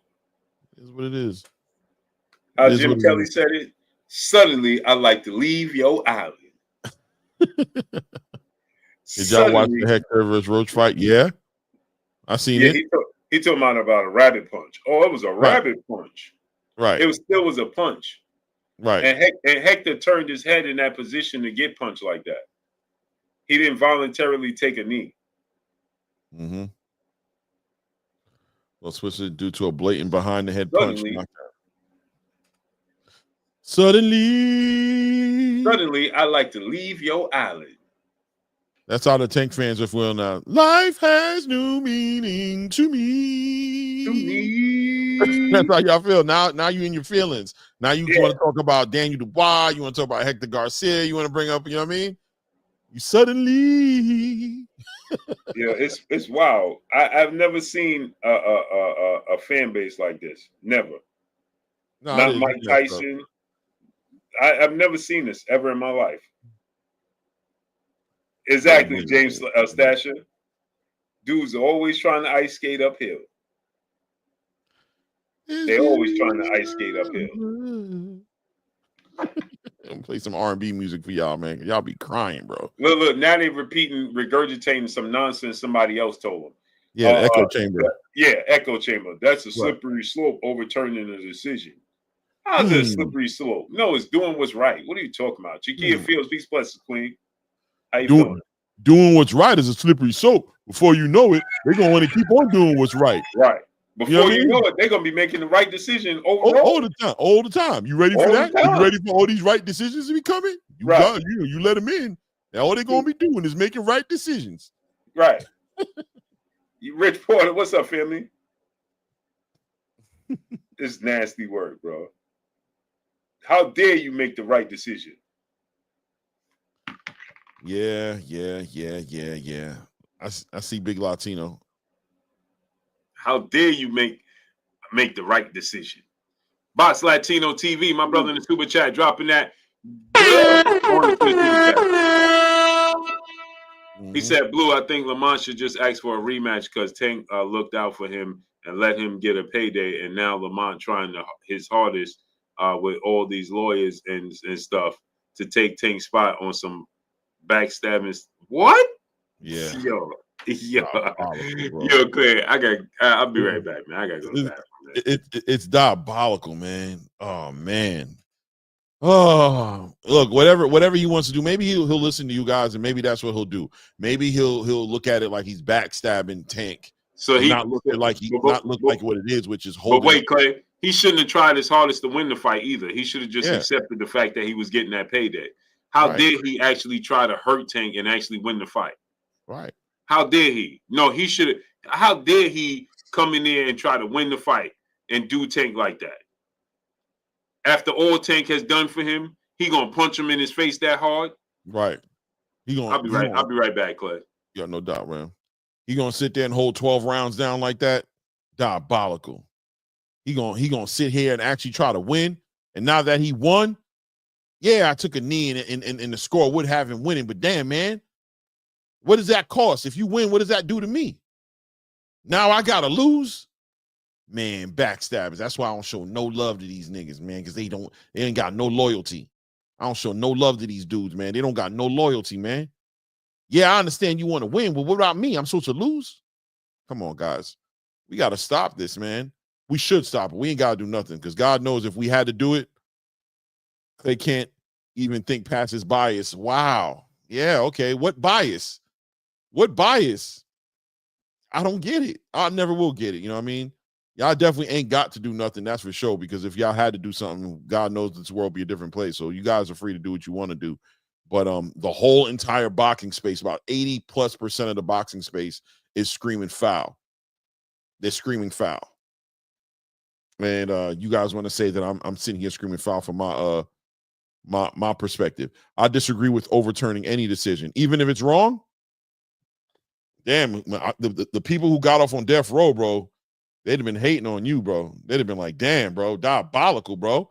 I ain't even kill nobody just because they said I did it. They can't go back and find out it was wrong and fix it. They're going to set a bad precedent now.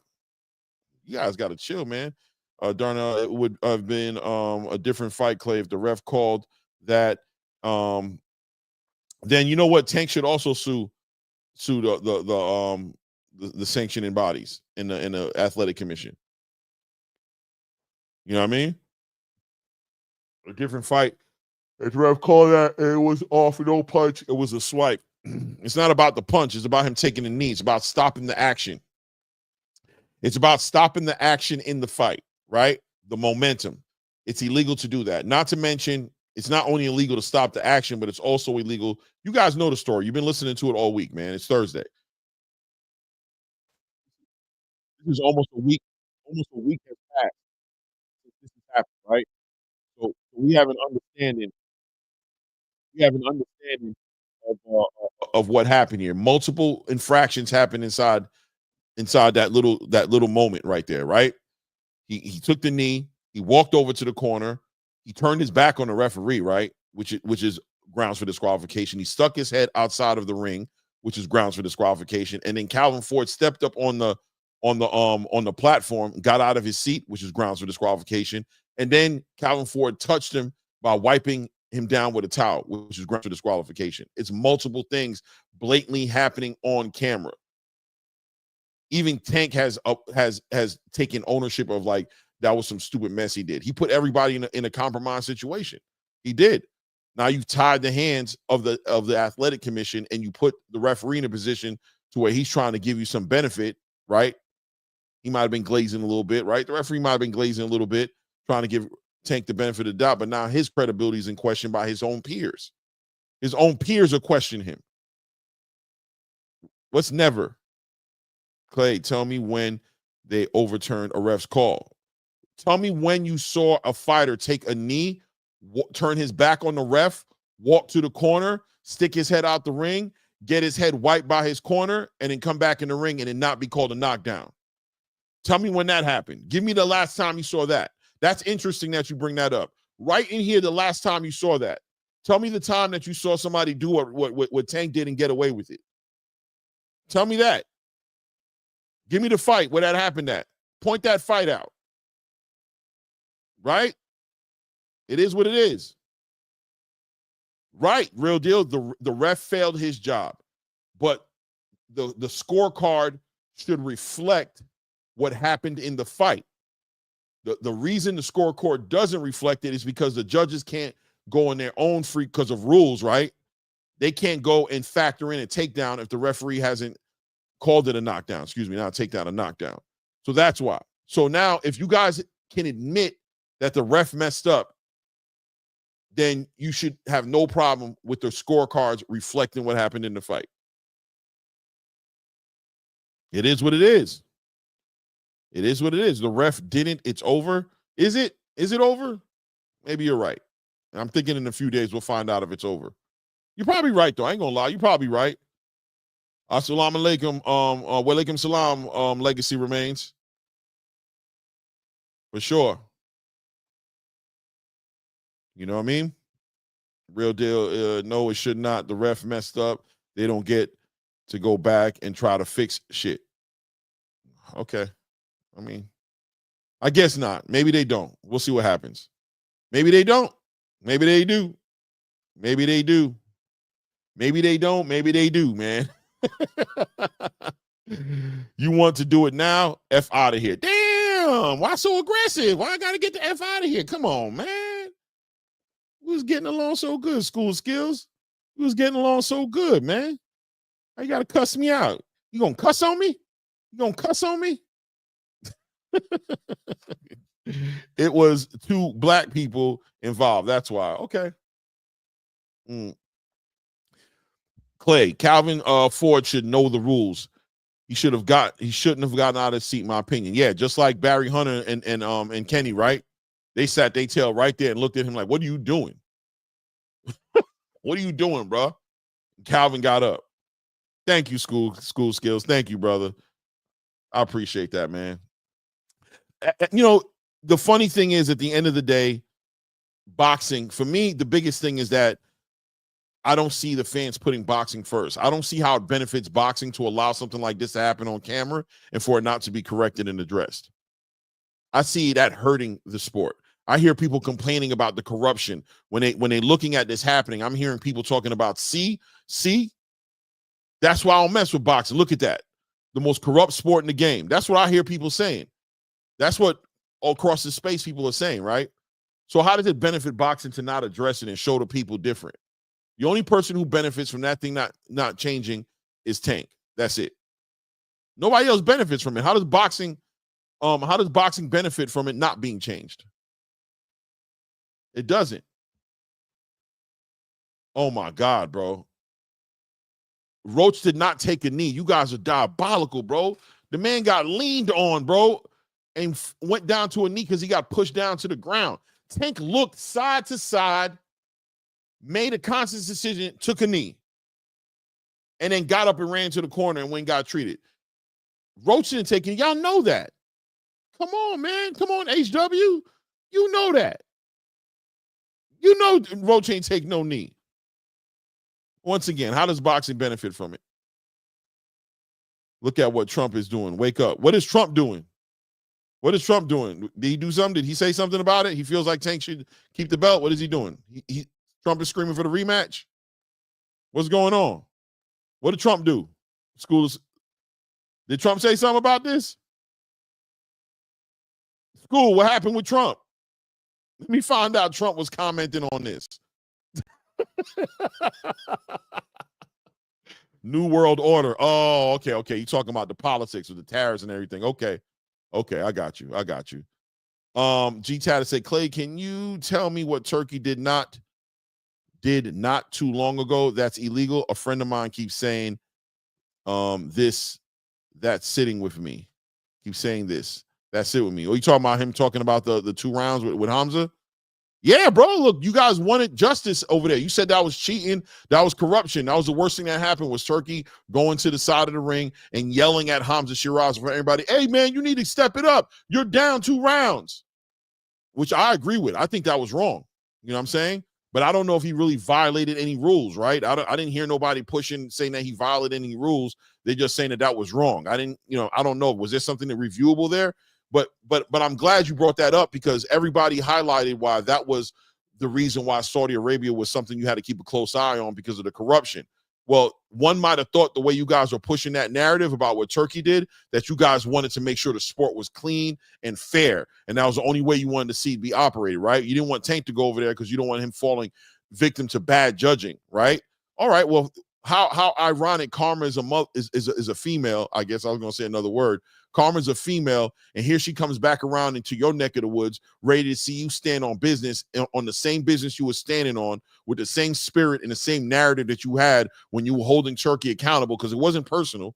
It wasn't towards Turkey. It's about boxing. We have to stand on boxing, man. So why y'all not standing on boxing now? Why y'all not standing on boxing now and saying that makes us look bad? It looks corrupt.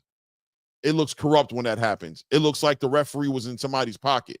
It looks like instructions. The referee started counting when he took the knee, legitimately reacted to it for what it was, chastised Tank in the corner and said, you can't do that to me because it looks like you was down. What happened then? I'm down. Turkey was wrong. I'm down.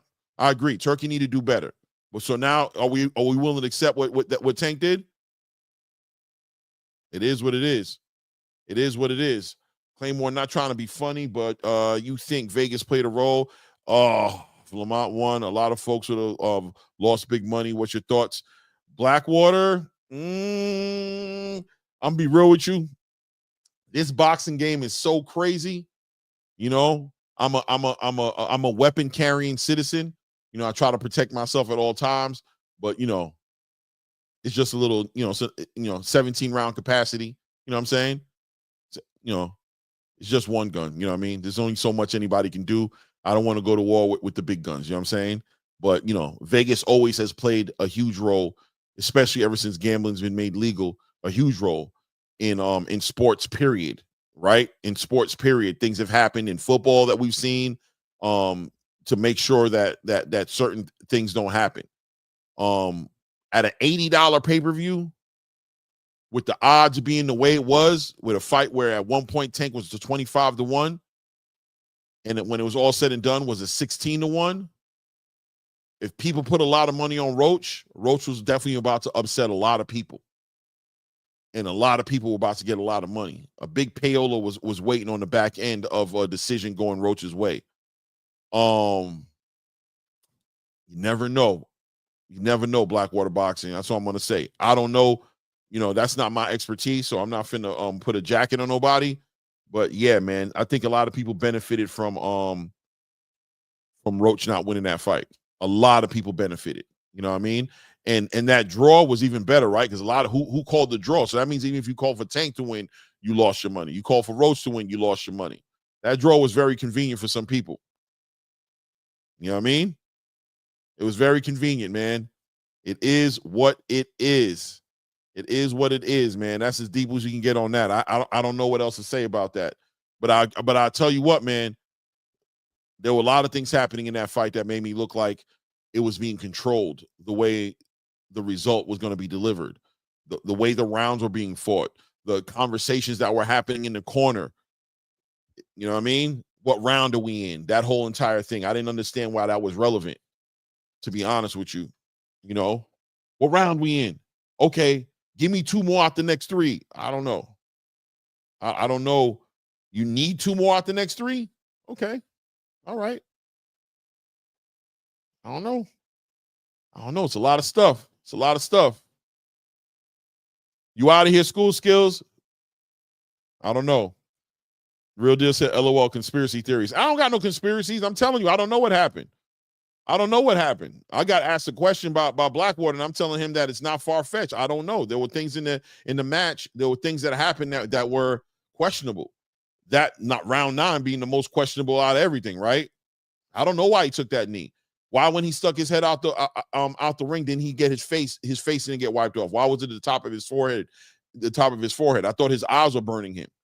What happened to his eyes burning him? How come nobody poured water in his eyes when he sat down in the middle of the rounds to clean out his eye? It was burning him. How did wiping his head stop the burning all of a sudden and allow him to finish the round strong? Huh? We don't, you know what I mean? Is that too deep? Am I going too deep? Is that a conspiracy? Is that what happened? Real Deal? His eyes were burning. Did you see his face get wiped? I don't know. Bro. I don't know. You never know. You know what I mean? These games, it's deeper than rap and higher than my pay grade. But I think it's an interesting question that Blackwater asked. You know what I mean? Right. You know what I mean? You wipe his head and all of a sudden, I see better. I wipe my head. Perfect. Thank you. All right, I'm ready. Let's go. My eyes was burning to the point where I had to take a knee a minute ago. I had to take a knee. That's how bad my eyes are burning. But thank God you wiped me on top of my head, because now I can see perfect. Come on, Lamont. Come get these hands. Come get these hands, man. I see everything. 2020 now. Clear. Exactly, the Cerebral One. He took that knee. That's all it is. It don't got to be a conspiracy. It don't got to be about gambling. It don't got to be about Vegas. It could be about him taking a knee. That's enough. The knee is enough. You know what I'm saying? It is what it is. You know what I mean? Let me see. Tank wasn't rocked in that moment, though. He got rocked in the fight a little, but not at that moment. All right, so we know he didn't take that knee because he was hurt. That's what you're telling me, right, HW? He wasn't hurt when he took that knee. So he took that knee for another reason outside of being hurt. It wasn't about being hurt. And if it was about his eye, his face never got wiped. You watch the replay. You know I'm not lying. So why'd he take the knee? Right. I don't think he was hurt either, HW. I'm telling you, I don't think he was hurt. I'm dead. I'm right there with you. No sarcasm, no cynicism, dead ass, no cynicism, dead ass. I think I'll bet on the fact that I know he wasn't hurt. He definitely wasn't hurt. So why did he take the knee? Clay, I think the knockdown was BS. I don't agree with overturning. Okay, so at least you think the knockdown is BS, but you don't agree with overturning Ish. The ref effed up, put him back in the amateurs for a year, make the rules clearly a knockdown for the judges or something. Okay. Well, at least you got some consequences in there, Real Deal. At least you're trying to acknowledge the foul and you're trying to do something about it. You're acknowledging the foul, but you just don't want the decision changed because you feel like maybe if Tank knew about the 10-8 that he would have tried harder. Maybe he'd have punched a little harder for 10, 11, and 12. Maybe he would have had a different game plan, try to go for the knockout. Maybe he wouldn't try to skate for the rest of the match. I don't know. You're probably right? Maybe he would have acted different if he would have known it was a 10-8. Who knows? Or maybe he bet on losing. You think he did that? You think his people bet on him taking the L? And he was trying to get that 8 count. He was trying to get the 8 count and get the point down. Don't sleep on the hustle, man. Don't sleep on the hustle, man. Don't sleep on the hustle, man. Don't never do that, man. The hustle is diabolic. It's diabolical. The hustle is diabolical, bro. You know what I'm saying? Let me see. Let me see here. Bop, bop, bop, bop, bop, bop. Oh, Coach Cal wiped around his eye in the corner with that towel, though, Clay. In the corner? Okay, I didn't. When you talking about when he walked over there? Hold on a second. Hold on a second. That's not what I saw, but maybe you're right. Maybe you're right. Maybe you're right.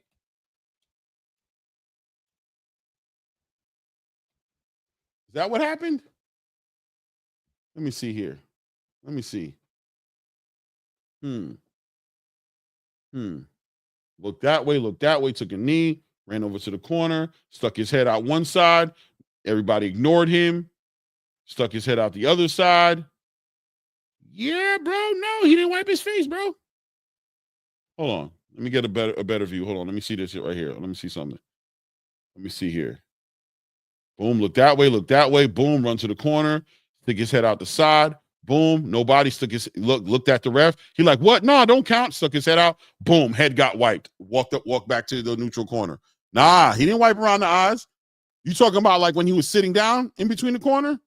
Like when he was sitting down, like in between rounds? Oh, you talking about when he was sitting down on the bench? Maybe they wiped his eyes then. Maybe that's when they wiped his eye. Okay, I got to look at that. But right here, I wish I had be able to share my screen. He looked out one side. The ref said, "What are you doing, bro? You're down." He ignored the ref. He kept on counting. 3. It looks even worse in the replay. The replay looks even worse. His braids almost touched his eye, and the grease flew from the force of the hook. Okay. All right. You talking about the second holdup. Okay, real deal. I got you. Because he had them up a second time. Okay, I got you. Boom, stick my head out there. Yo, I got this going on. Hold on. What? No, it's not a knockdown. Hold on. Boom, wipe my face. All right. Yeah, that's crazy. Mike Coppinger. What did Mike Coppinger say? He said it was reviewing the matter involving. It said, bop, bop, bop, bop. And it is what it is. Guys, what do you think about Dimitri? Let's move the needle and get off this topic, man. What do you guys think about the Dimitri Bivol David Benavidez WBC ordering that fight to happen? You know what I mean? What do you think, man? They better reverse it. Look, Chuck, he said they better reverse it.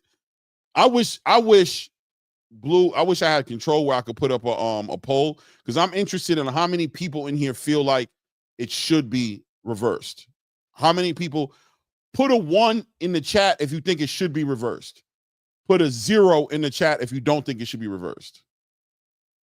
If y'all don't mind, real quick. Put a 1 if you think it should be reversed.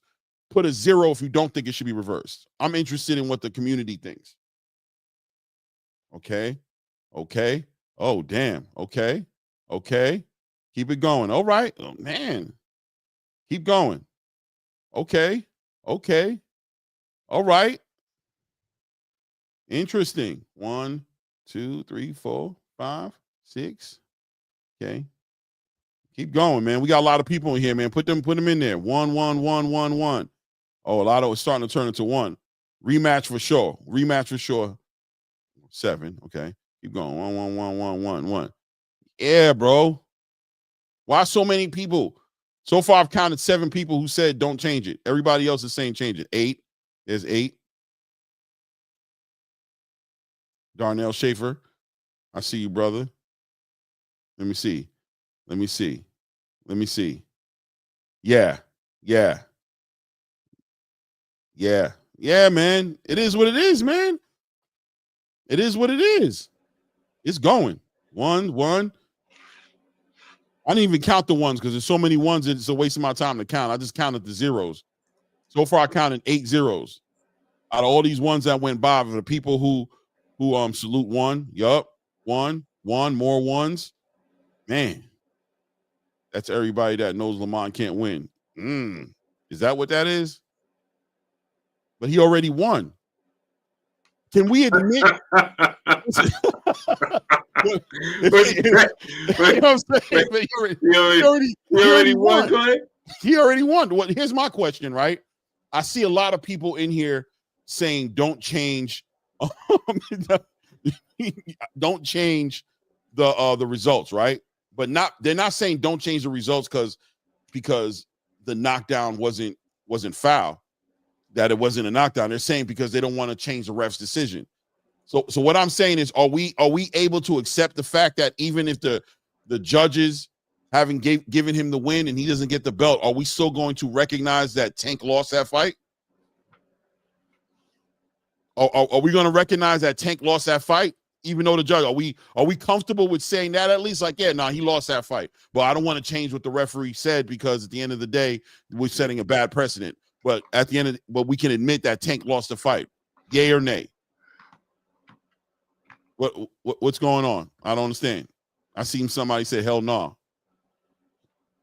So, LOL nah. So Tank still won the fight, right? Darnell Schaefer. So Tank won the fight, right? Who won the fight? Darnell, who won the fight? Tank? Tank won the fight?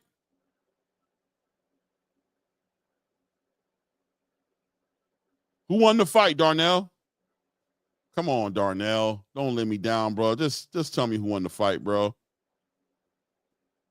Come on. I know you're thinking about it. You shouldn't be. It shouldn't take you that long. Just type it in, man.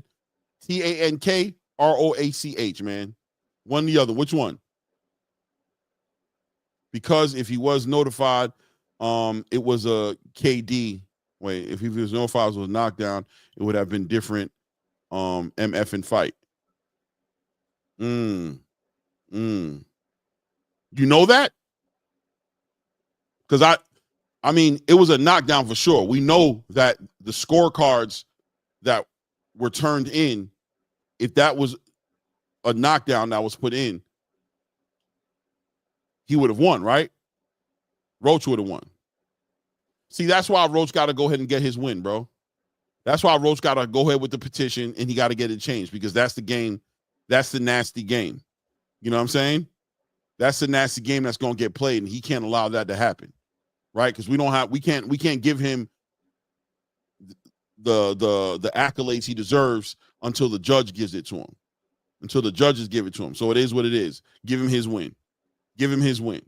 If y'all would have been like, nah, yeah, man, he won that fight. He beat Tank, bro, because that knockout, I'd have been maybe a little bit more softer to it. Like, okay, you know, y'all trying, but the fact that y'all can't give him the win, that's why he got to fight for it, because the game going to do him the same way. So he got to go ahead and petition and get his damn win, bro. He got to get it turned around. He got to get that belt. He got to walk it. He got to do what he got to do for him. That's what it's got to be. Straight up. He got to do that. Right. That's why he has to get it overturned. Yeah, he got to. Or at least attempt to get it overturned. That's why. Because people don't even want to be realistic. If the fight was a draw and we actually count the knockdown as it's supposed to have been counted at that moment, he wins the fight. Yeah. Period. And you guys are talking about Tank would fight a different fight. Roach might have fought a different fight. Roach would have fought a different fight based on the fact that Tank was fighting a different fight. Right. You don't know what Tank would have done. You don't know that Tank would have turned up and did all this. Roach went to 12 rounds and people didn't expect that to happen. You know what I'm saying? Right. And Roach, and that's what Roach said, Troll. Roach said that he had an immediate rematch in case of a loss of a draw in favor in Tank. Mm-hmm. How you gonna tell Roach he's lying? Like, what are we talking about? Also, Lamont jabbed that man so hard he made Tank take a knee. I ain't see a jab that strong since Lennox Lewis. Oh man, J Pitt, you about to get them mad. Don't make them mad, J Pitt. Yeah, yeah. Salute to my brother J Pitty City in the building in the super chat, dropping that half a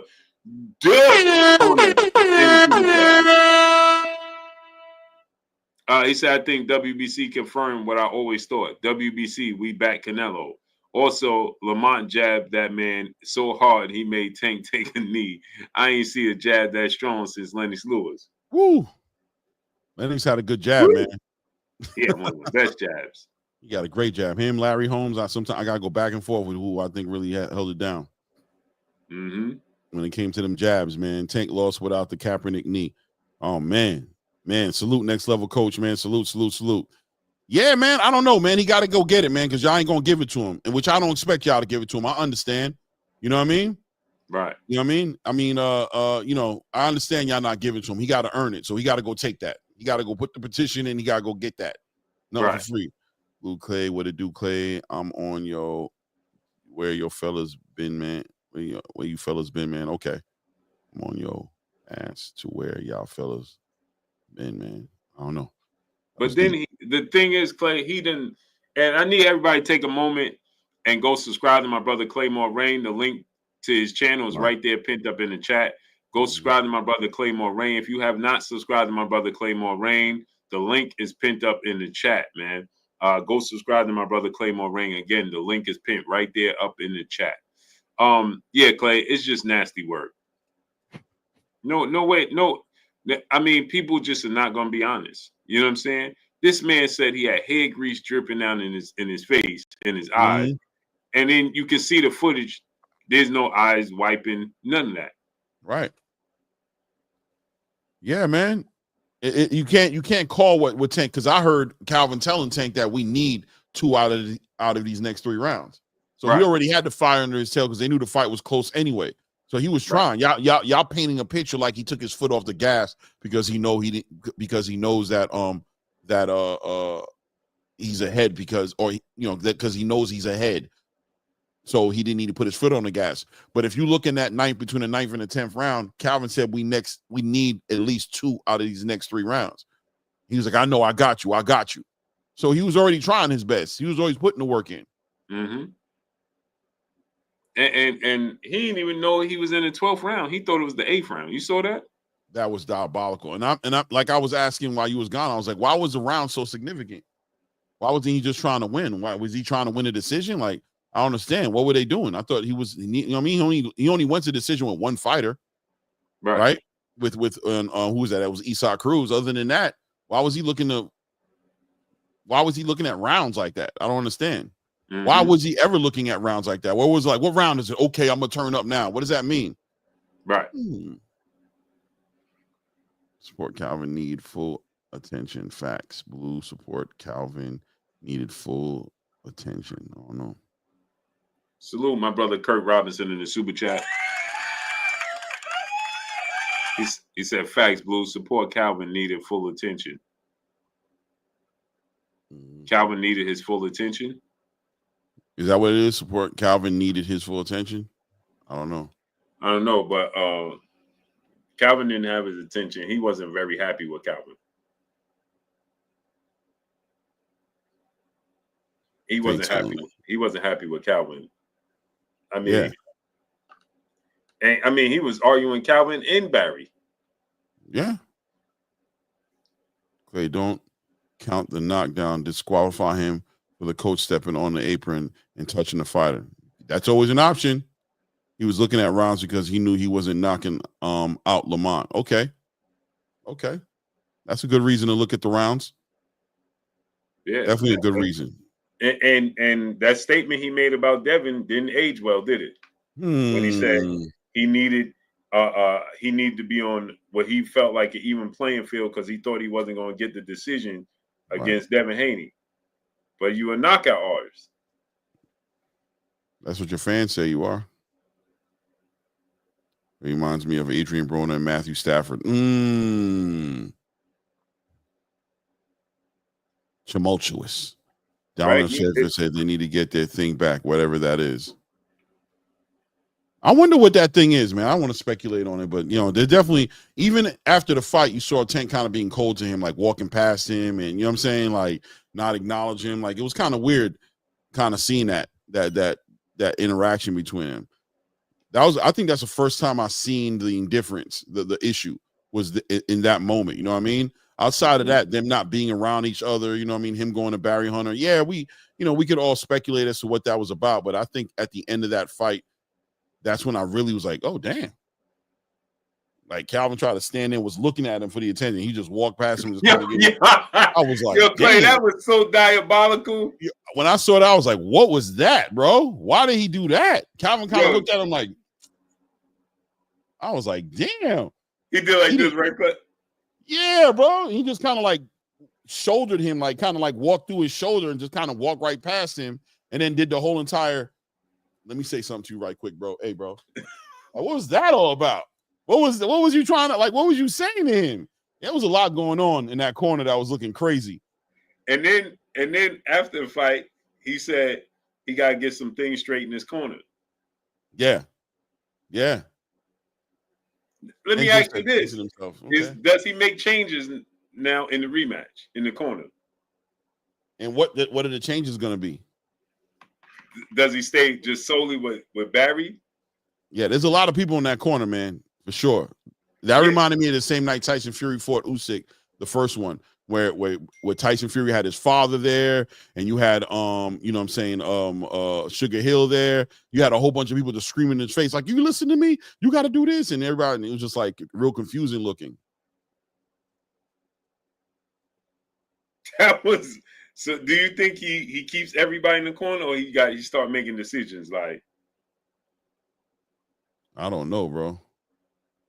Do you think he should just go with Barry solely? I don't know. I don't know if he performed. What does the chat think? You know what I mean? Like, what do you guys think? Like, did he perform better? And it was just Lamont was that good, or did he perform worse? And do we put that on switching up his training, taking Kenny and Calvin out the position that they was in and having him work with Barry Hunter? What did you guys see it as? I thought Tank boxed good. I just think Lamont did a little better. I think he just, you know what I mean? I think Tank did all right. I don't know. I think he took his time. He was picking his shot. I don't know.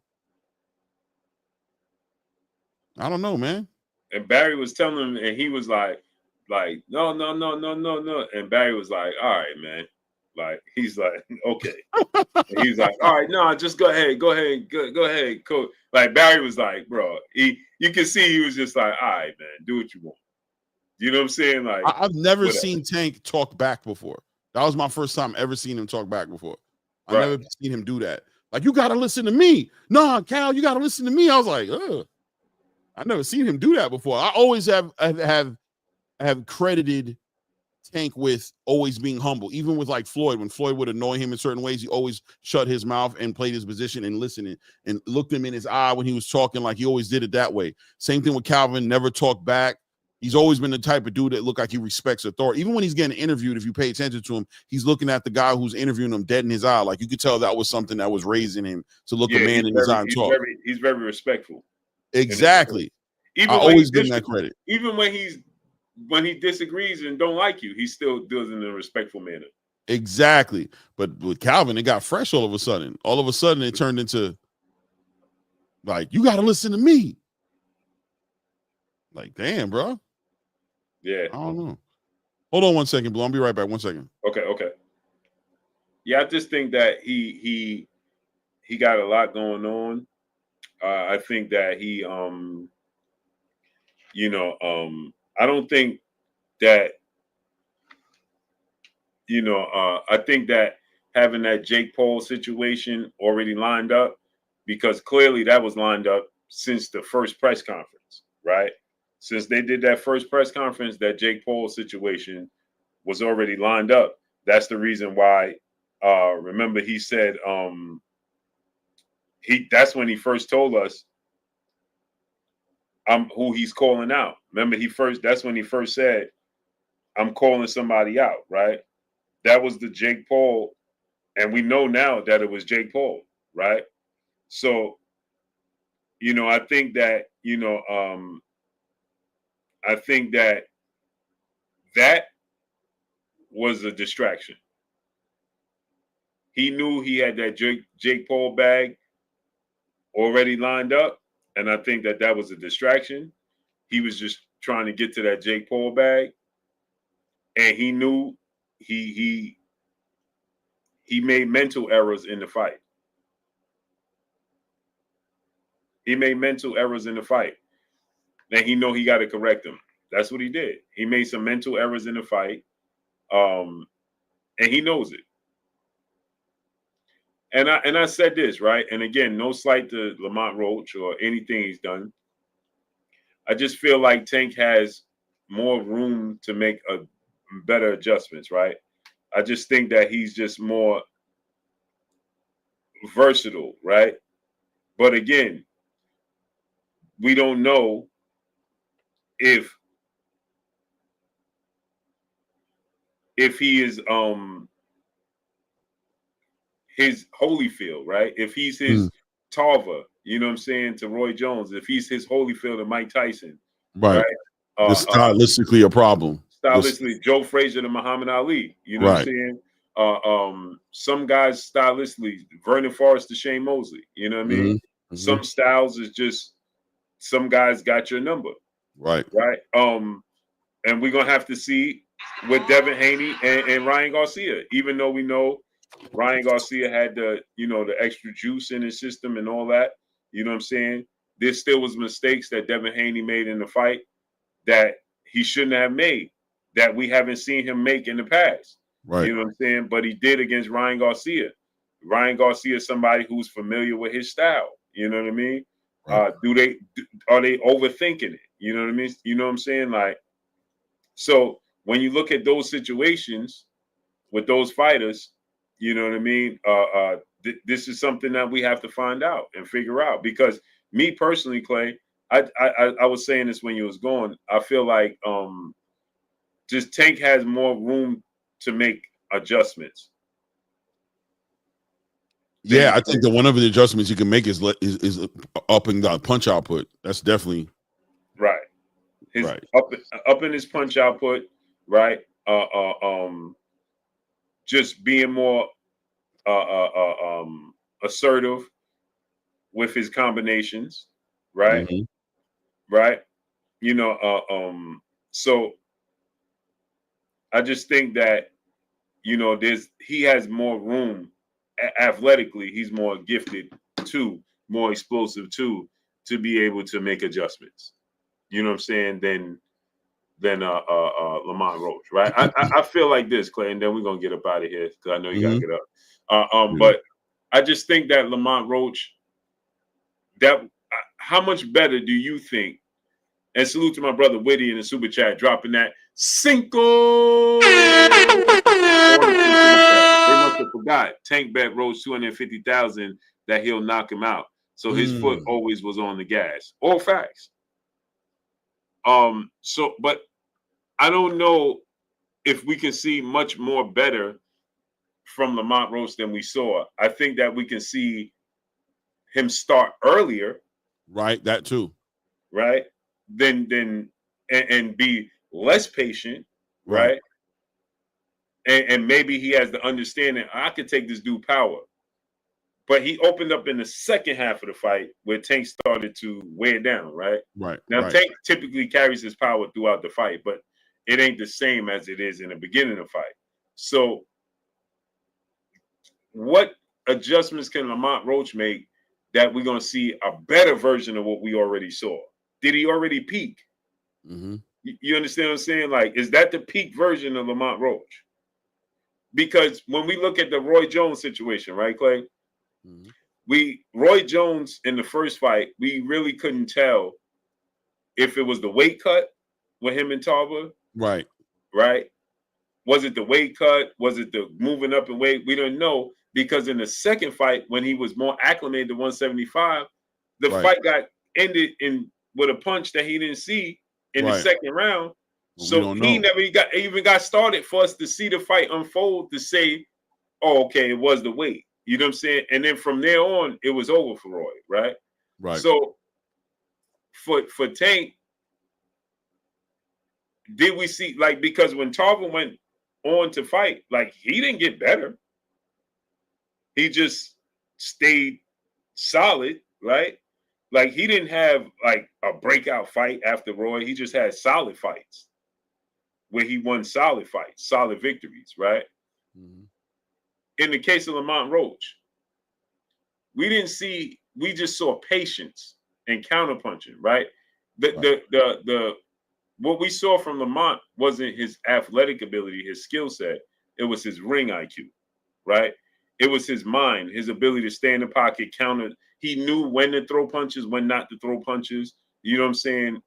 He was very familiar with Tank, and he was able to take his punches. You know what I'm saying? Right. He was able to catch him too. He's seen the punches coming before. He was doing a good job of catching the punches. Right. He made adjustments to the mistakes that we thought he would have made that would be the reason why he lose the Tank when we saw him in Jamel Herring fight and the Hector Garcia fight. Right, right. He adjusted to that, right? He removed those mistakes. But did he get better physically? I didn't see it. Nah, I just think who he is presents issues for Tank. I think who he is, you know what I'm saying? He just did him. He wasn't a new fighter in that ring. He was what I thought he was going to be. I didn't think it was going to be effective. We called it. We talked about it. He's going to stand in front of him. He's going to stay flat-footed. He's going to catch shots. He's going to keep his position. And he's going to look to counter and hit him with shots back. I just didn't think the shots were going to affect him, and I wasn't too sure if he's going to be fast enough. I just looked at Tank as somebody who was going to dissect somebody who stood in front of him. That's what I thought to myself. You stand in front of him, he's going to dissect you, bro, and pick you apart. But he didn't. He didn't, man. Who Lamont Roach is complicated the situation for Tank. Not the new Lamont Roach or the new trick he learned or the, you know what I mean? Who he is an issue for Tank. You know what I'm saying? Well said. Well said. You know? That's what you couldn't have said it. That's the words I was looking for. Right. You know what I mean? Go ahead. Yeah, it's like, you know, the height, the reach, the way he fights, the way he's been fighting his whole year, his best assets are an issue for Tank. Right. He's not working on anything new. He's just refining himself, getting better. The process of him getting better and being himself is going to be an issue for Tank, and that's what's unique about that situation. I'd say it's the same thing with Bivol and Canelo a little bit, right? Like who Bivol is complicated for Canelo. He didn't try to take advantage of his size, and you know, all of a sudden I'm a puncher, even though he's never really been punching like that. He's always taken his time and been the fighter he is. He just did what he does, and what he does was enough and an issue. So when he comes back, he's probably going to be a better version of him because he's just been fighting a lot of fights since then. He's fought a lot of competition since then. Some might say better competition in a way, as far as better, but he's just going to be a better fighter the time he gets in the ring with you. And, you know, unless you got, and I think Canelo was himself too in that fight. It wasn't like Canelo wasn't himself. Same thing with Tank. Tank was himself in that fight. He wasn't, people are saying, no, Tank wasn't himself. What do you mean? He takes off the first couple of rounds, 3-4 rounds, processing data. Then he starts trying to let his hands go and win rounds, and he tries to get the knockout. That's what he tried to do. It's just that Lamont, who Lamont is, didn't allow that to happen. I agree, and that's what I was saying. I keep saying when I hear people say Tank wasn't in it, he wasn't being himself. He was distracted. Like, no, he wasn't. He fought. He's down on the cards when he fought Frank Martin. He's down on the cards when he fought Hector Garcia. Right, he's down on the cards when he fought Mario Barrios. Right, this is who he is. This is what he does. He just has the ultimate equalizer. People forget, Clay, that Mario Barrios made it to the 11th round. Right, and got overzealous. Got off his game plan and started getting a little tougher and trading more than he had to. There was a good chance he was going to win that fight if he would have just stuck to his game plan and finished it, got to the 12th round. We don't know what the scorecards would have read. So the Mario Barrios fight looked a lot like this. He just didn't get overzealous. Right. Hector Garcia, same thing. He was looking good until he didn't. Then he started. Remember, Hector Garcia started doing silly stuff, putting his hands at his side. Right. Saying it was easy. And then he started getting clipped.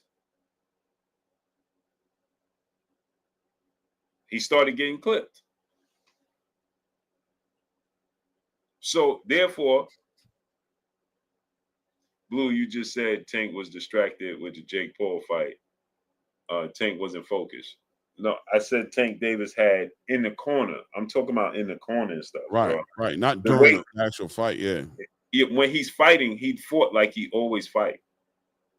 Right? I'm talking about in the corner and things of that nature. He had his eyes on the prize, Jake Paul. The way he fights, he fought. Right. he fought the way he always fights. Yes. As far as being in his corner with his team and stuff like that, he was already he's out the sport. As far as Shakur Stevenson, Keyshawn Davis, his team, he's over that. Right? He's over that whole situation. He saw that bag with Netflix, and that's why, Clay, he said he was going to retire.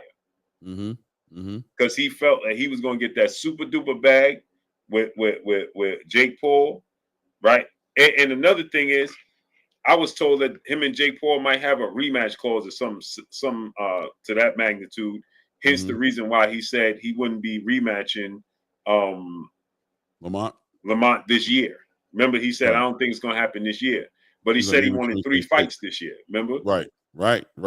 So the 3 fights would be the Lamont Rose fight and then 2 fights with Jake Paul. Right. And then he said he was going to retire. Now, I haven't got full details on that whole rematch. Somebody told me that. But I don't know how true that is. You know what I mean? But again, his focal point is to get to that bag. 100%. Yeah. 100%, man. 100%. Yep. But let's get out of here, Clay. Salute to all of y'all, man, in the building for sure, man. What do you think about? We didn't talk about Dimitri Bivol and Benavidez at all, really, but you know what I mean. You want to get into that? We could do that. Yeah, as far as you know, what I mean, what do you think Bivol's best move is at this point? Vacate the belt and go ahead and handle that trilogy, or does he, keep the belt and go fight David Benavidez? I think a part of the whole situation with Turki and the WBC ain't sitting right with that situation. That the WBC ordered it. Oh, you think that was part of the Canelo keep that belt out my photo thing? Yeah, he's not happy with that. I was told he's not happy with that either. You know what I'm saying? That they ordered that instead of just letting the trilogy play out. He don't want nobody stripped. You know what I'm saying? He wants it to be undisputed, all the marbles. You know what I mean? That's why I remember today in the press conference, he told Canelo, I want you to handle business, get that belt as a fan. So in September, we got the big fight. It's for all the marbles. You know what I'm saying? That's his thing. So the fact that the WBC even threatened that, knowing the position that everything is in right now, is just diabolical to him. You know what I'm saying? And the work he's doing with them, he probably felt a little slighted, like, oh, bro, come on, I'm doing a whole Grand Prix with you, bro. Right. Mauricio. Right. And then on top of that, David even agreed to fight on the undercard of Bivol and Beterbiev. So what are you doing?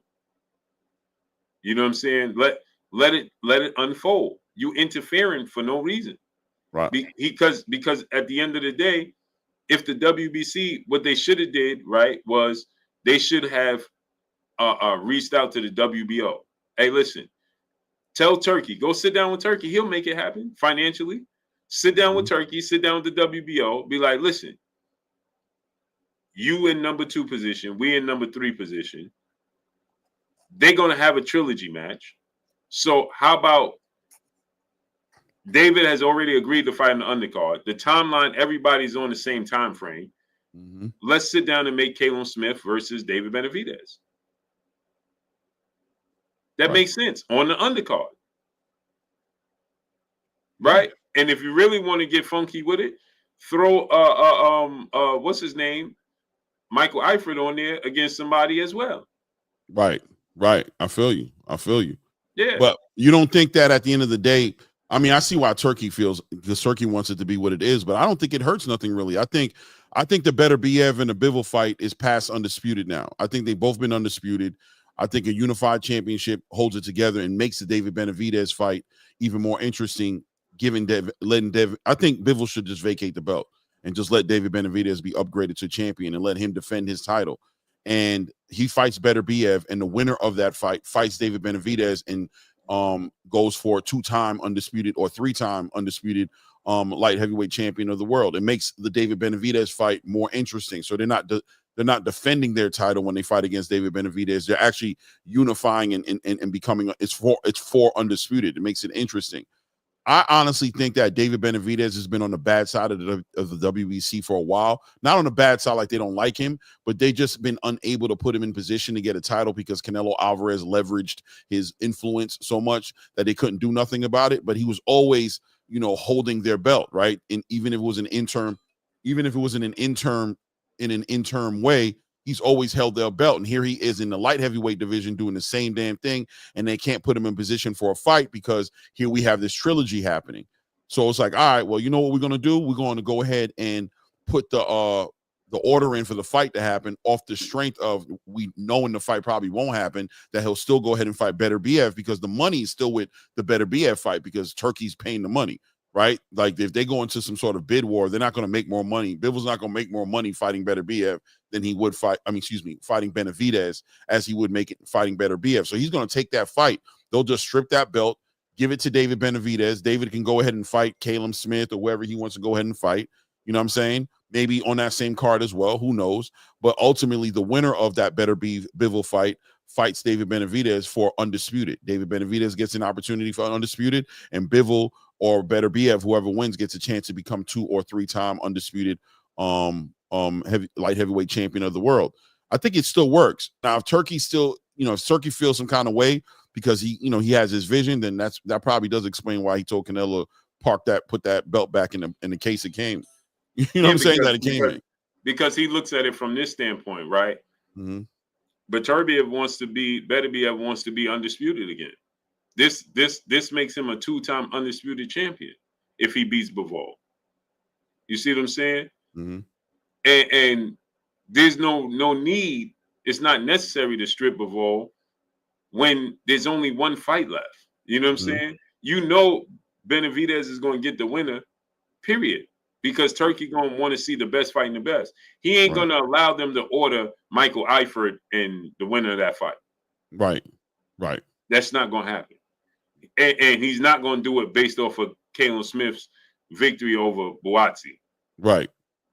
So he wants to make the biggest names and the best fights.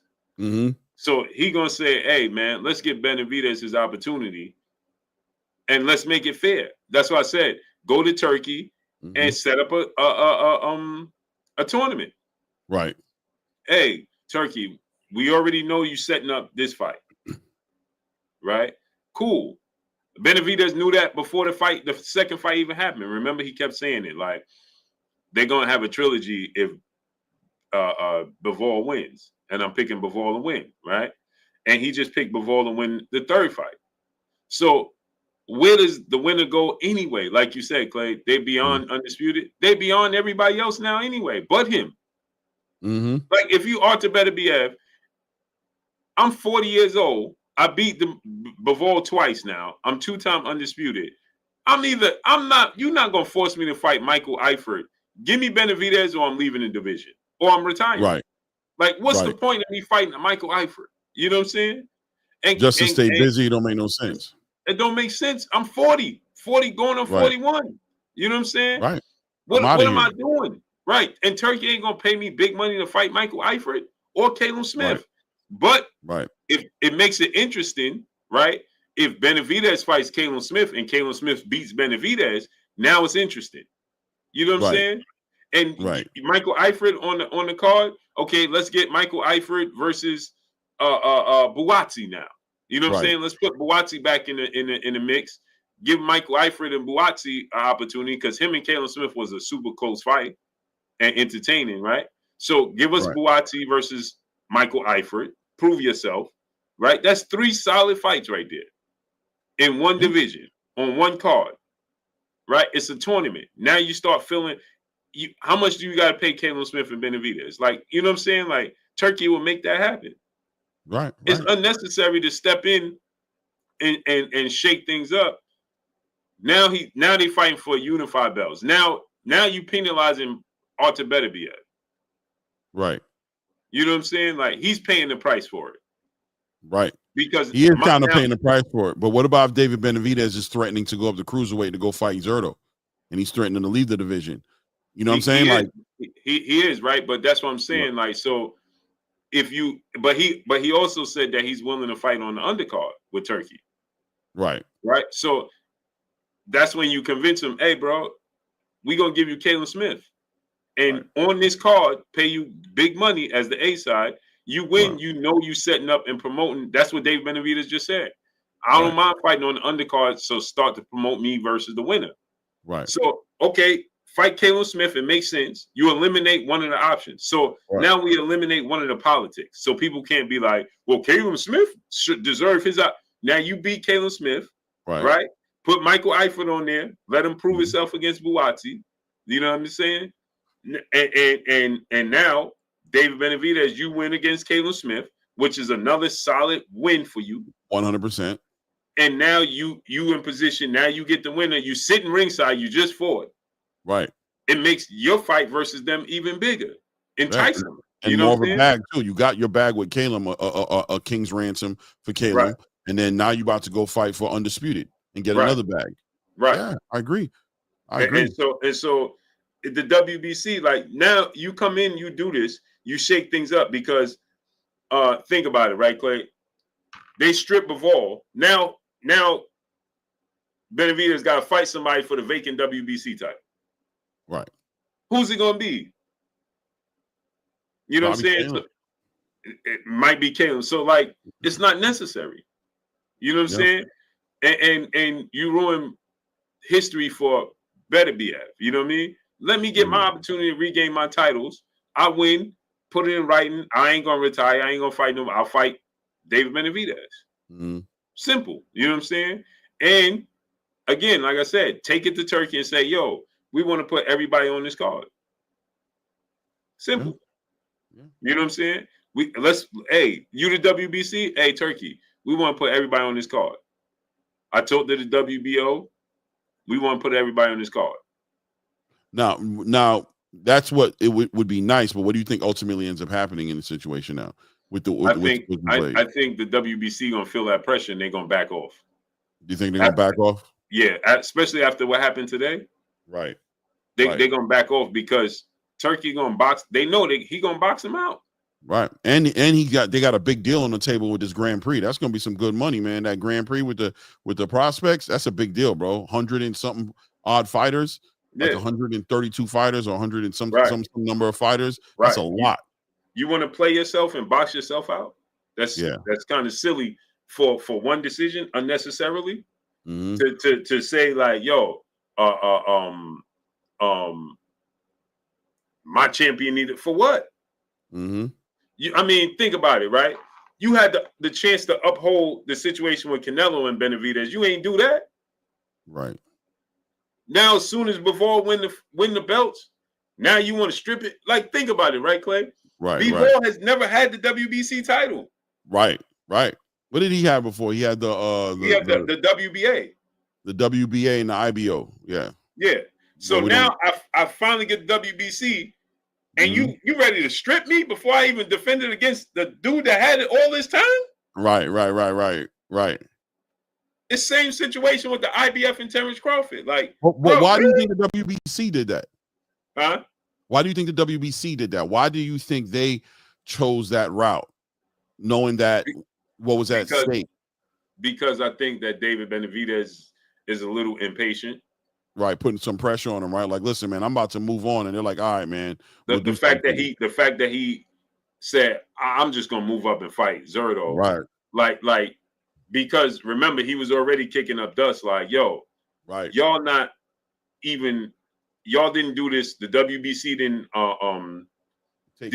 keep their word with Canelo Alvarez. Right. Now you're not keeping your word with Bivol. Right. You know what I'm saying?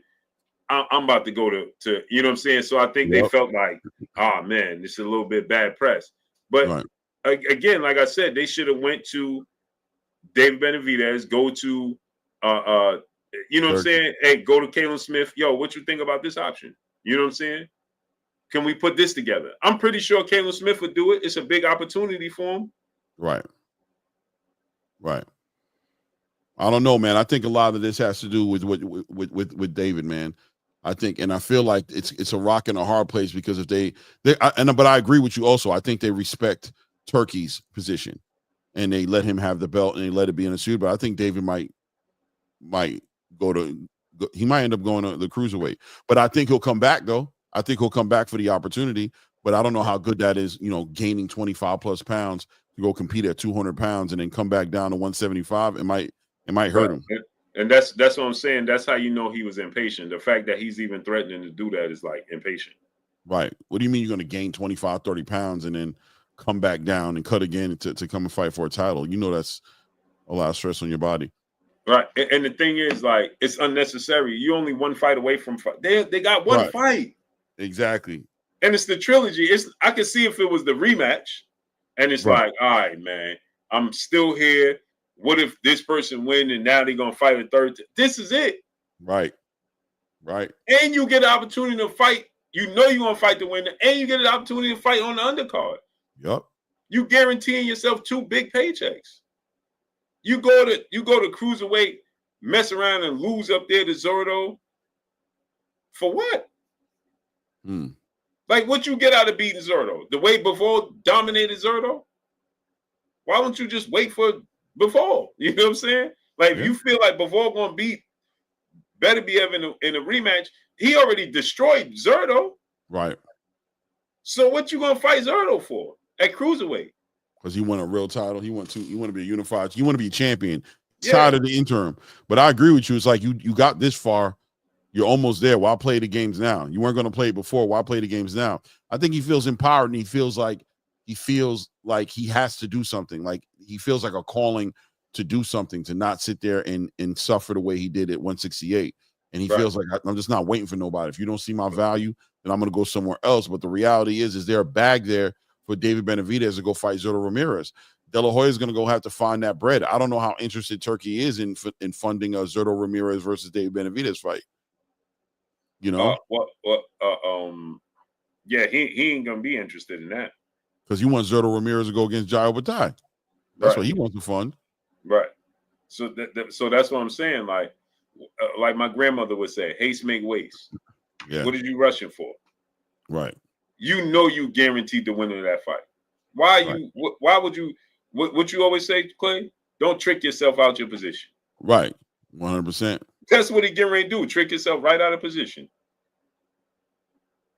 Because like you said, Clay, you go up there and lose to Zurdo, or let's say you beat him, but now you done gained 25 pounds for what? And with his body frame and his habits in between fights. Right. Come on, bro. Don't. Why are you going to trick yourself out of that position, bro? You right here. You knocking at the door fighting for undisputed. Not only one title, Clay, but you get to be officially a 2-division champion and undisputed champion. Why would you trick yourself out that position? Because you know you eventually going to grow out of 175 anyway. Yep. So, and check it, right, Clay? The thing about it is, to me, is that you can beat Bivol or Beterbiev, be undisputed, and leave the division because you really beat the best fighter there. Yeah. And you'll be undisputed. You got the leverage on Canelo. If Canelo wants to go do something, you got the leverage if you're able to get those belts. The best part about it, right, Clay? Let's say you beat Bivol. Let's say Bivol beat Beterbiev. You get Bivol and you beat Bivol. Right? Now you did something Canelo didn't. Canelo said that he just said today, if it's Bivol, he'll go back up there for the rematch. Now you beat Bivol, you got all the belts. You put pressure on him. Yeah. So it just don't make sense. Don't trick yourself out your position. Yeah. And the WBC doing that is just silly. Like, bro, just stand pat. Just relax. You know what I'm saying? Stand fast. Don't let David move the needle with you like that because you got bigger fish to fry. You got big deals on the table with Turkey. Turkey's working hand in hand with you guys in multiple different ways. You know, this Grand Prix is game changing. Why play with Turkey's business right now? Why play with what he's trying to put together now and undermine him and do something like that? It just doesn't make any sense. And again, don't give him a reason to box you out. Right. For what? Like to be silly? Like, bro, for a dollar, you're gonna get $1. Do you think he got word? You think Mauricio Sulaiman might have gotten word of what Turkey was doing with Dana and this whole entire league and the whole belt? He had to know that. And he caught feelings a little bit. Yeah. Got a little like, yo, this guy's trying to block us out. So this is what we're going to do. Yeah, I don't know. It's a lot of decisions because I know the other sanctioning bodies have to feel the pressure of this particular plan. What Dana is talking about doing with Turkey, it's really they always try to make Turkey and the PBC like ops. They're not ops, but I think the sanctioning bodies low key may be ops with Turkey because he is openly talking about eliminating this 4-belt thing, these multiple belt things. He's legitimately talking about taking food and money out their pocket and food out their mouth, legitimately. Right. You know what I mean? So anyway. they're gonna play themselves out their position unnecessarily for one fight, Clay. Come on, man. And the best thing is Caleb Smith arguably coming off the best win in his career, right? Beating Buatsi. Yep. So you get put your paws on that man. You know what I'm saying? Put your paws on that man, bro. He only lost to Canelo and Beterbiev. That's a big win. You know what I'm saying? Put your paws, make a statement out of that dude. You know what I'm saying? Beat the brakes off him. Yeah, bro. Bust his head to the white meat, man. Get him out of there. He got one foot out the door anyway. He just happened to beat Buatsi, so he's confident again. But before that, he was contemplating leaving. All he needs is a nudge, Clay. All he needs is a nudge. He ready to go. He ready to walk off. Give him the nudge that he's looking for. Push him out. Send him into retirement. Make a statement in front of Turkey, in front of Riyadh, in front of everybody. Right. And be like, yo, listen, man, I need that. And right there, I need that winner of this next fight. And you sent ringside for the winner. So then you could really promote it because whoever wins, you could get right in the ring. Turkey ain't going to stop it. No, he's going to probably tell you, go right now, man. Get up in there. That's what Daniel DeBoss did with Usyk. Yeah, exactly. Frank Warren looked at him like, you going to get up in there? You're going to sit here looking stupid, bro. This dude up in there just did the biggest thing in the world is beat Tyson Fury, bro. You going to go let him know or you want me to let him know? Right. He's like, I got you. Go get in the ring. You know what I'm saying? Talk to him. Congratulate him and tell that boy you want your lick back. And you're going to get a bag for it. You know Turkey going to put the bag up. Oh, yeah. The money's there. It's waiting on him. It's waiting on him. I think they're going right to that fight right now. Especially if Benavidez beat the brakes off of Caleb Smith. Crazy. Come on, man. Yeah. So with that said, let's get on out of here, man. I need y'all to do me a favor, man. Take a second. Go subscribe to my brother Claymore Rain. The link to his channel is right there, pinned up in the chat. Click the link. Go subscribe to my brother Claymore Rain. The link to his channel is pinned right there up in the chat. Click the link and subscribe to my brother Claymore Rain. Please subscribe to my brother, man. Support him again, bro. That poll got 76% of the people said overturn it. I'm telling you, the boxing space is responding, and the reason I wanted that poll put up is because I said to myself, did you see how they reacted in the building? Those are all Tank fans. Did you see how they booed him?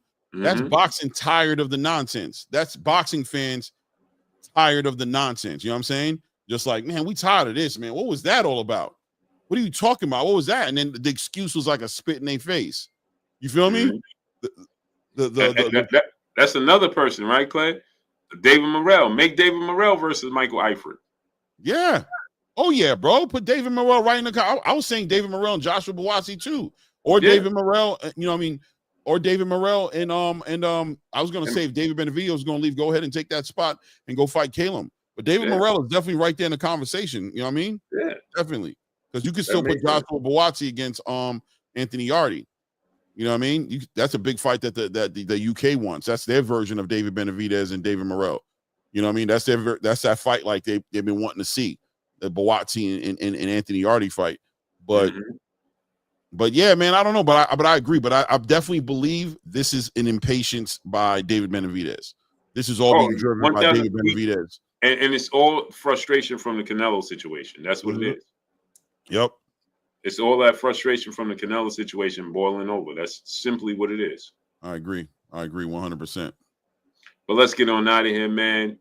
Any last thoughts for you?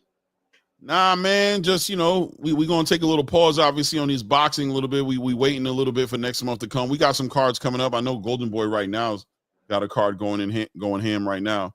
Oh, Clay, on Wednesday, we got Keith Thurman. I mean, I'm off, so let's do it. Yeah. I'll finally have a day off and we could cover a fight. Let's get it, man. We can cover it. I'm serious, too. Let's cover it off the strength, man. Yeah, celebrate, man. Yeah. I ain't got to work the next night. What time is it going to start, though? It's in Australia. I got to look it up. I'll Yeah. let you know. I'll let you know. Yeah, so we got that. You know what I mean? On Wednesday, Keith Thurman. That's just diabolical. Let's see, keep doing, man. Claim what they hate when you when we elevate. Yeah, you already know. That's a song, you know what I mean? That's I love that fact. song for the channel that I put on there, but it's so relevant, bro, because the hate is real, bro. They so 1000%. upset. They so upset, man. It's ridiculous. But yeah, man. So we appreciate y'all coming through, studying up, holding us down. We're gonna call the Keith Thurman fight on Wednesday. For sure. It's in Australia, so We'll let y'all know. I'm gonna it gotta find out be the around the time. time we always start. Australia, I think it might be like a Riyadh season kind of schedule. It might be like early afternoon. Like 2 o'clock. Yeah, because I'm trying to remember when Devin Haney fought Kambosos. Was that a nighttime fight in Australia? It was like 5 o'clock. Like 5 for the main event? Yeah. Yeah, so that means the card, with the prelims and everything, probably start about like 1, Yeah. 2 o'clock. You know what I'm saying? Okay. Yeah, so we could call that. So we'll call the Keith Thurman fight on Wednesday for you guys, for you great people. That's gonna be something right there. So we appreciate y'all coming through. Back out of that, right? The PBC ain't promoting that, right? That's not a PBC event no more. It's a strictly no limit event. I don't think it's PBC. Yeah, it's just straight up no limit, I think. Yeah. So we appreciate y'all coming through, studying up, holding us down, and showing us love. Y'all already know what it is. It's your boy Blue Blood Sports TV. Hate, like, comment, and subscribe. You haven't subscribed, hit the subscribe button, hit the like button, hit the bell icon to get all the new notification. Follow us on Instagram at Blue Blood Sports TV, all one word. So what we got for y'all, we gone. Peace. Salute.